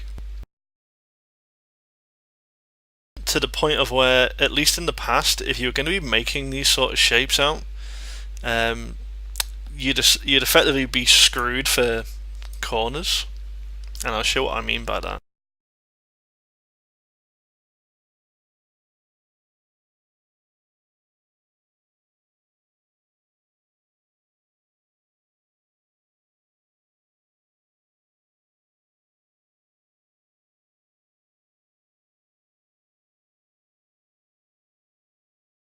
Most people are generally okay with that bit of it. Once it got to creating a corner piece, unless you'd literally gone through and made a semicircle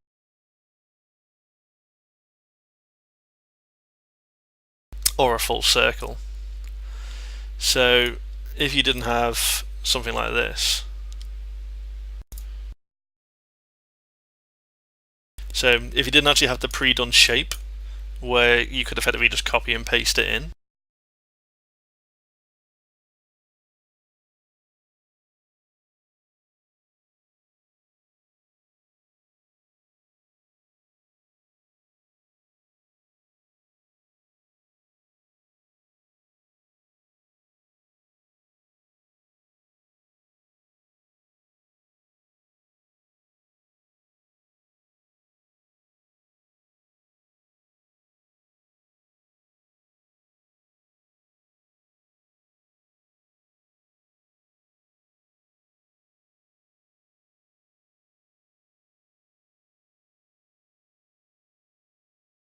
I'm just showing this as a really big example, but say it's like if you were trying to make this edge here, it's not actually a 30 by 30 because that's, or well, you wouldn't need the entire shape of this to be more accurate, because it's basically only around about 28ish inside here, so you'd have to have like a 28 diameter circle. But yeah, in the past when you were kind of placing this sort of stuff down, doing it that way where you'd essentially have the predetermined shapes you could kind of just copy and paste it in was the only way you could really get away with it. However, undo that.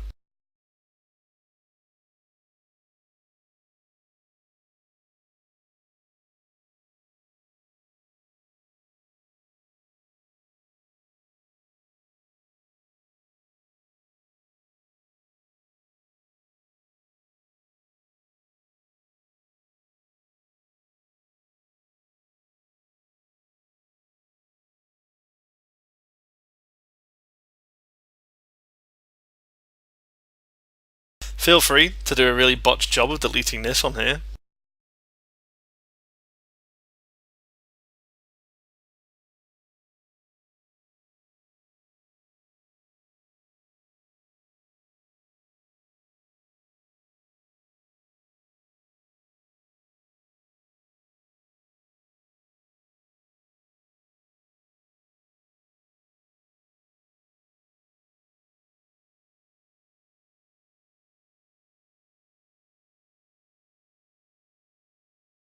Hello, Winterscorn.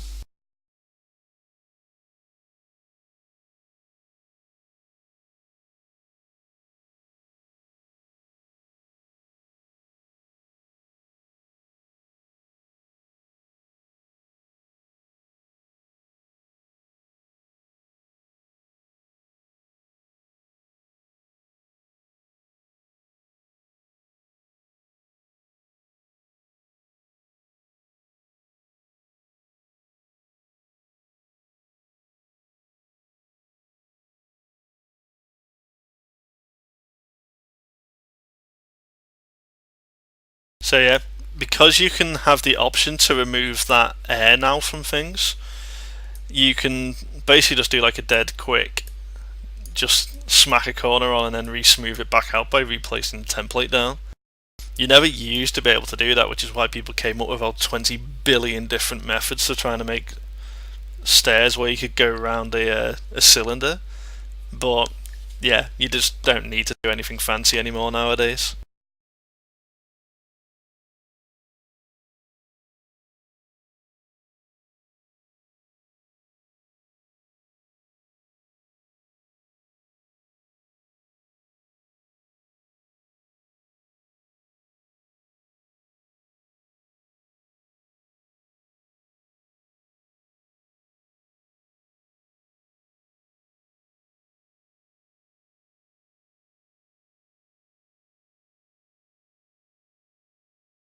And yeah, essentially that will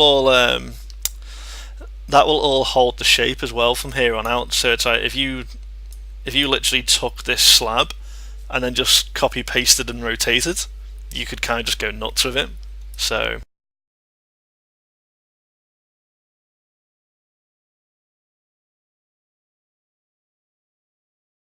if you take this as the top layer,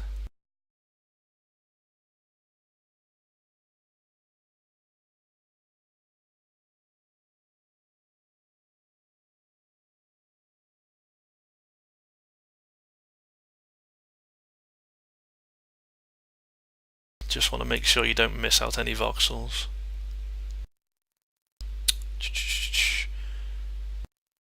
Is that?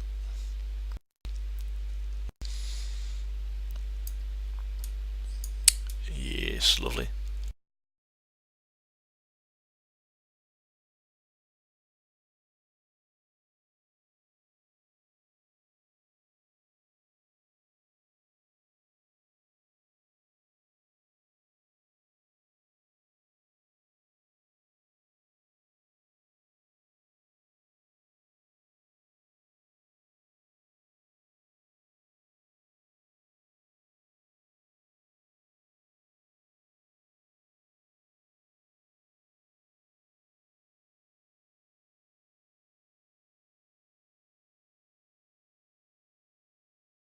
Now, you always have to make sure that it doesn't paste the air, because otherwise it will start distorting things.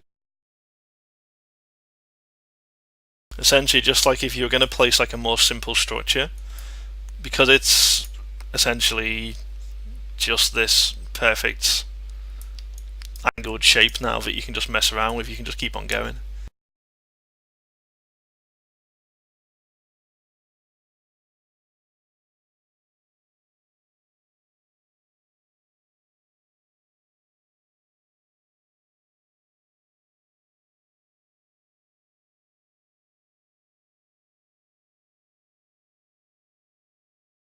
And yeah, same thing for your outer edge. So it's like if you haven't built your cylinder up, it will start to fill in bits of it as you go anyway, because obviously that's part of the template you've got selected there now. But as I say, just exactly like what I was doing before, you can just quite happily go back in and paste your cylinder down without air, and it will just create the shape nice and neatly.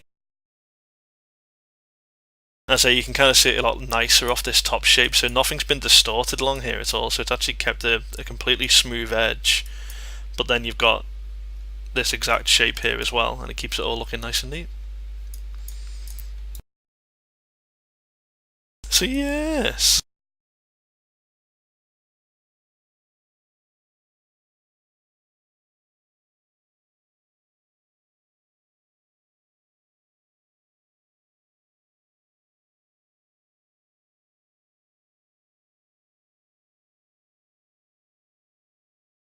And yeah, so there did used to be about God knows how many different ways to do these on the forums. And at least before they put the last update in where you could remove the air,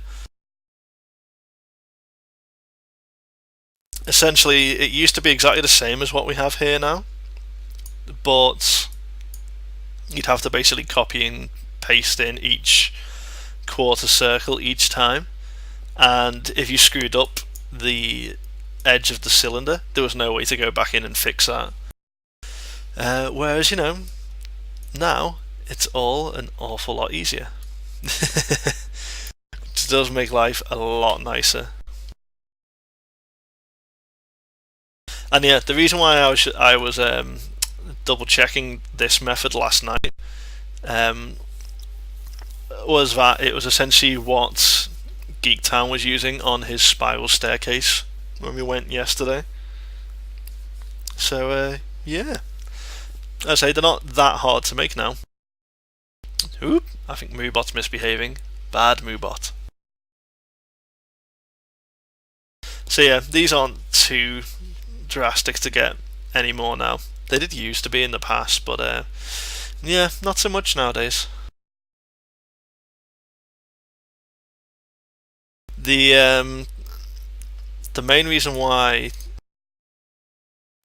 I want to go and look back at a different sort of arched stairway I was doing in Alpha is mainly because of how you can do this nowadays.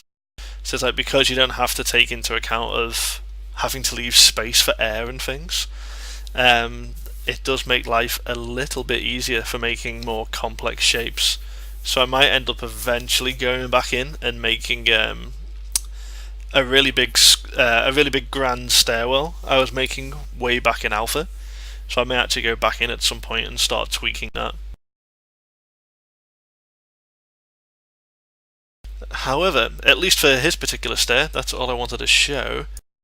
And then the very last thing of the day, actually, or at least the very last thing that I'd marked down, was for making roofs.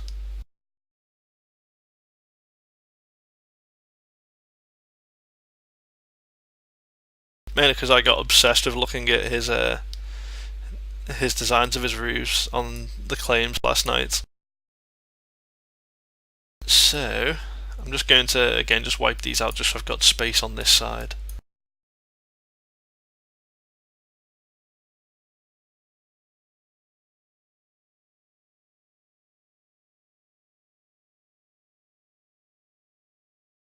There we go. Good Moobot.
So at their most basic level with the roof styles, because I'll start with a basic one and slowly build up before we go here, because I'm going to go about through 3 or 4 different types.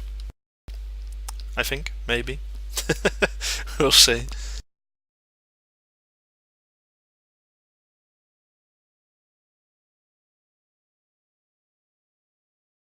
So I'm actually very purposely going to keep these separate because I want to just show what happens if you use the line tool in slightly different ways.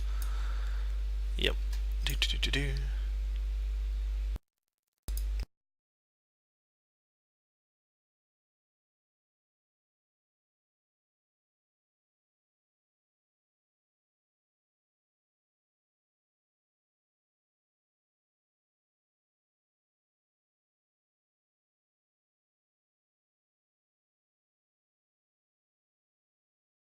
Actually do this second one a little bit neater.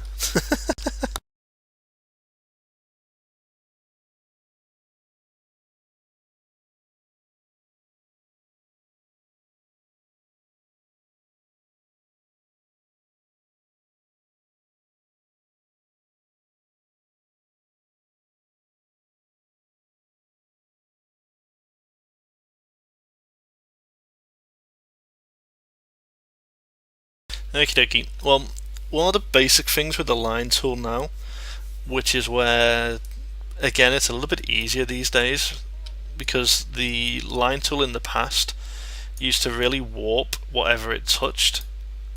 So it's like, it would have got to the point of where, although this edge here, it would have kind of just warped into these voxels here that are next to it. So it used to become very difficult for if you did want to start getting more custom shapes and stuff. Essentially, the way, if you want to get it looking neat and tidy, so what this middle one is here, the way that you should always do it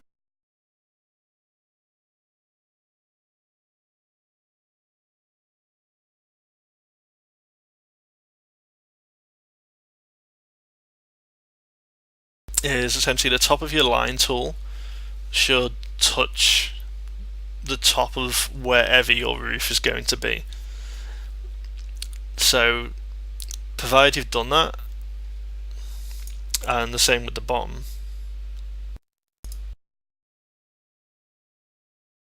provided you've done that, they'll basically come out fine every single time, no matter what you do.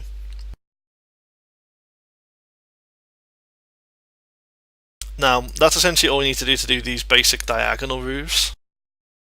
As soon as you want to start making shapes and stuff though, annoyingly enough, there's no real quick way to do it. As much as you would like them to be, there's just not.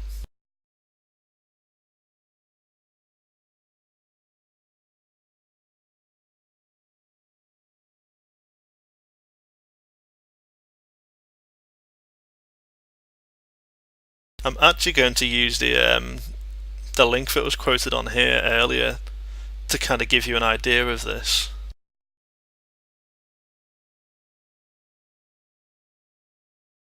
So, if you actually have a look at that,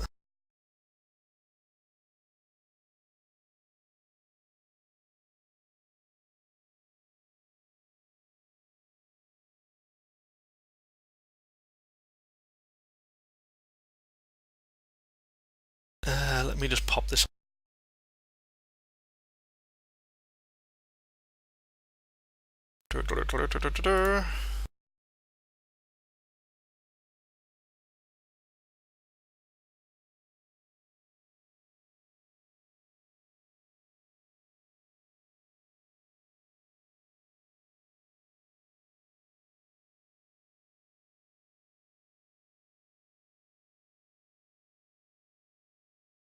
Don't you just love technology? So this is actually, I have a similar version to this. Oops, don't actually want to go full screen. But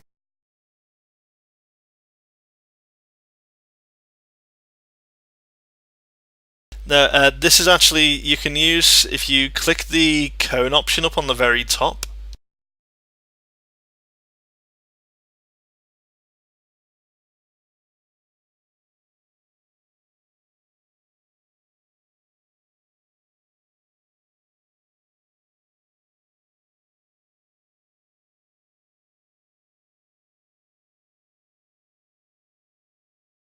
So let's say where I had the sphere initially, if you actually click the cone one, you should see what I've got on the bottom right part of the screen now.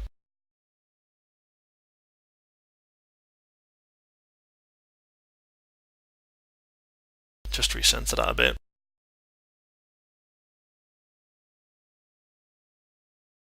And the way it works is it gives you essentially a sliced voxel template to start making out of. So you can see this is the bottom level, level 1, and as you go up,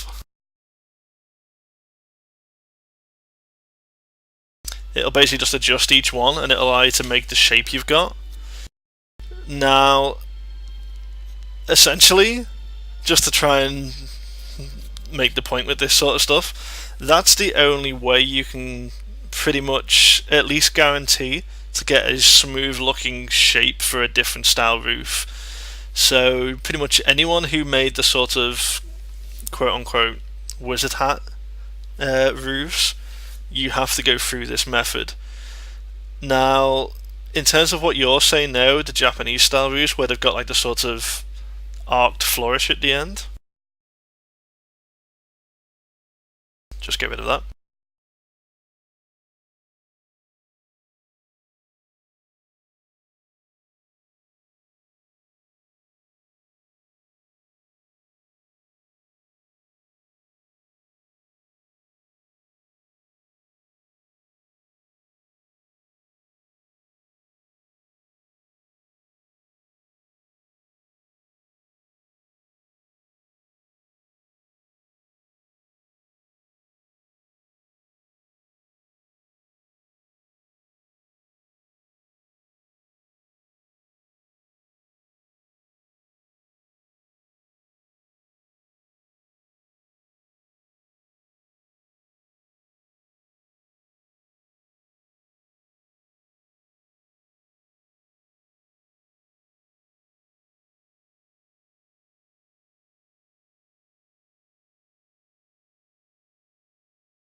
This is a very crude way, but I'm just giving you an idea because this won't be a particularly refined finish on it, but it's just to kind of give you an idea.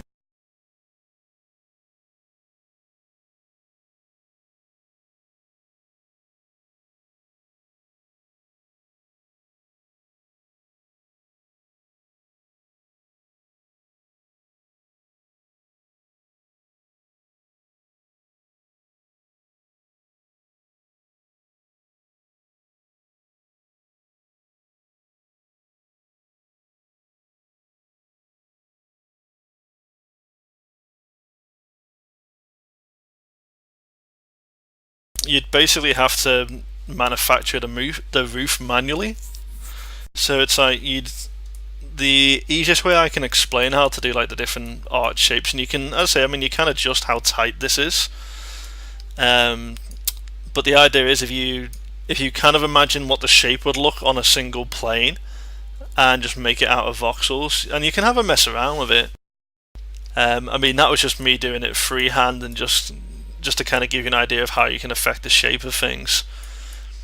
But that's pretty much what most people have been doing whenever they have the custom shapes on them. Because as much as we'd like to be able to do everything with the line tool, it just doesn't give you this level of smoothness for when you're creating like the different sort of arch shapes and things.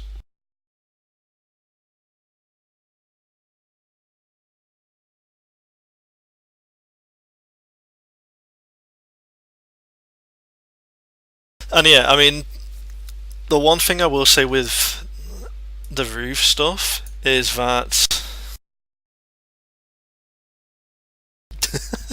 Sorry, I learned stuff about someone in Guild's just putting in chat. Oh god. So the if it's literally just one edge, it's fine. So it's like if you were rather than having like the simple sort of angled roof, if you want to kind of have this sort of little edge on them.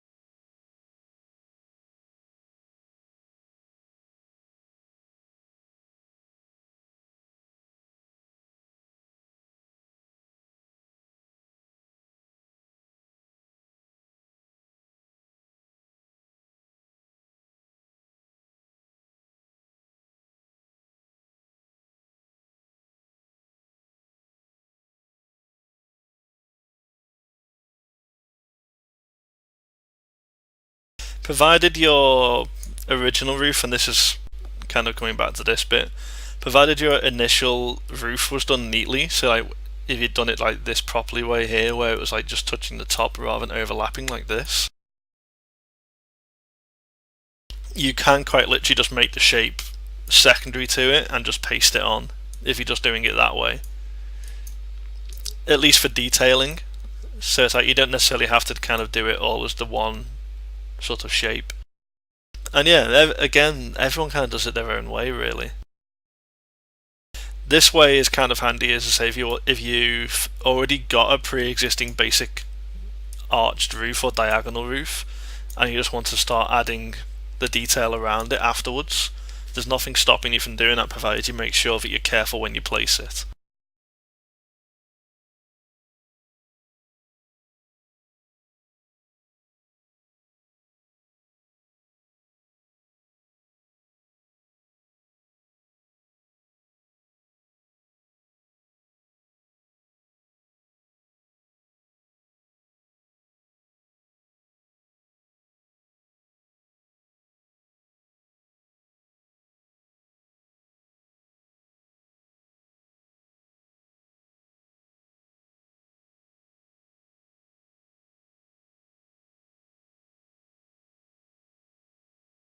So, yeah. Believe it or not, we've actually got to 4 o'clock, and that was all the main bits I had planned for today. As for here, and we've got to the point of where I've finished all the stuff I needed to do, did you guys have any questions about the stuff I've done on the stream today, or would you want me to elaborate any bits? Because you can feel free to just to ask a question and things, because like I said, kind of like what ISIS has put on there, I wasn't particularly planning on showing how to make this particular roof style, but by all means I can go into it. Mo doesn't like it when I alt tab. Yeah, Rackler. Start that again. Rackler. It's been a long day chatting away.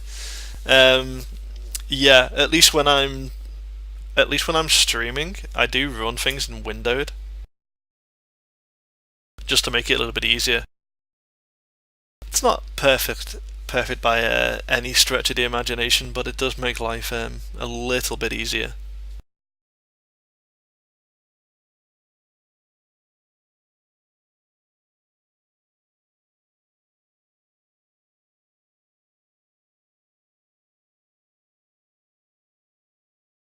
And yeah, a lot of like these sort of detailings and bits when you're doing it to existing structures, um, it's all of what was originally classed as organic curve extrusion. But as I say, you can kind of like just mix and match techniques really. There's nothing stopping you from playing around with it.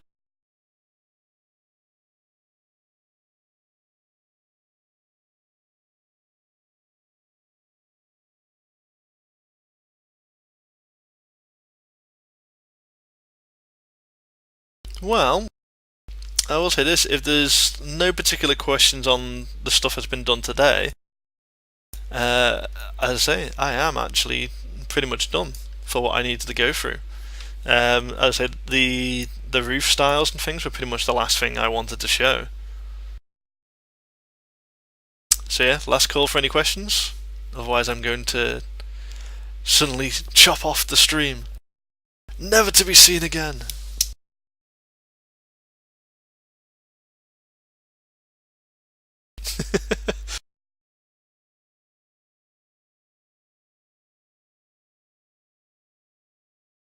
And yeah, just a quick point for going forward as well for the streams.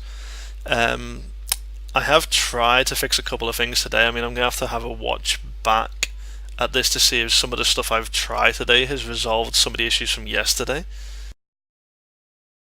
I will say, ISIS, if you have a go with it, like we're going to say there, if you do get like a good finish on it, post about it on the forums. Because I say if the devs see that like kind of the bits that we're doing on the stream here are helping people, they'll start to give us the option to be able to give so much more stuff out for the streams, which will kind of help us out. Because then, like I say, we'll be able to give out like beta keys and lunar anklets and other bits and pieces, hopefully as well. But because essentially this bit is just starting off, they want to wait for a while, even though it's already been stupidly popular sort of thing, at least in terms of what we can see on the forums anyway. It seems like it's probably going to be a popular thing going forwards. So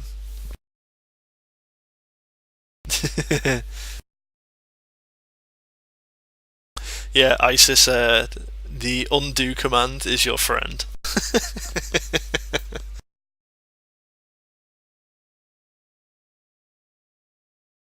Anyway, so for those of you who are just turning up, sorry, but we've more or less done the bits and pieces we've got to do today. Like I was saying, a lot of this will vary in terms of times. I mean, I have banked it for 2 till 5 p.m. pretty much each day. It'll probably end up going either slightly shorter or longer than that, depending on exactly quite how much we have to do per show. Obviously, with these being the showcase tutorials, I try and only show tutorials of stuff we've seen in people's builds. The one thing I will say is, if you want to have a look at tutorials and you haven't particularly seen something in the stream, don't feel too stressed about it, because there are hundreds and hundreds of tutorials out there already. The best advice I can give is there is a proper dedicated tutorials area on the official Landmark forums. So if you ever pop onto there and just have a little browse through, you'll find a lot of the stuff there. I mean, I was finding lots of bits and pieces on there this morning myself when I was having a browse through. So there's loads of stuff on there. Outside of the actual tutorials themselves, obviously, we are hopefully planning to do these showcases, the main showcases, every Monday, Wednesday, Friday, and then doing these tutorials in between those, so every Tuesday and Thursday. As always, you can make sure to go onto YouTube if you miss anything. I am keeping the highlights here on Twitch, but even if I have them marked as saved, I'm not entirely sure of how long Twitch keeps those, because it tends to drop them off after a certain period. But you'll always be able to find them on YouTube. They're not. There's no adverts or anything like that on there as well, because we're not trying to make money out of those. Because that's just how we roll. And yeah, I do try and I do at least aim to try and get them up within 24 hours of the stream's finishing, but there's no guarantee for that. And lastly, if you want to know anything about the guild, just go to eqnknights.co.uk. or you can just send us a tweet at EQN_nights. Thank you very much for watching, guys, and I'll see you again tomorrow with another community showcase.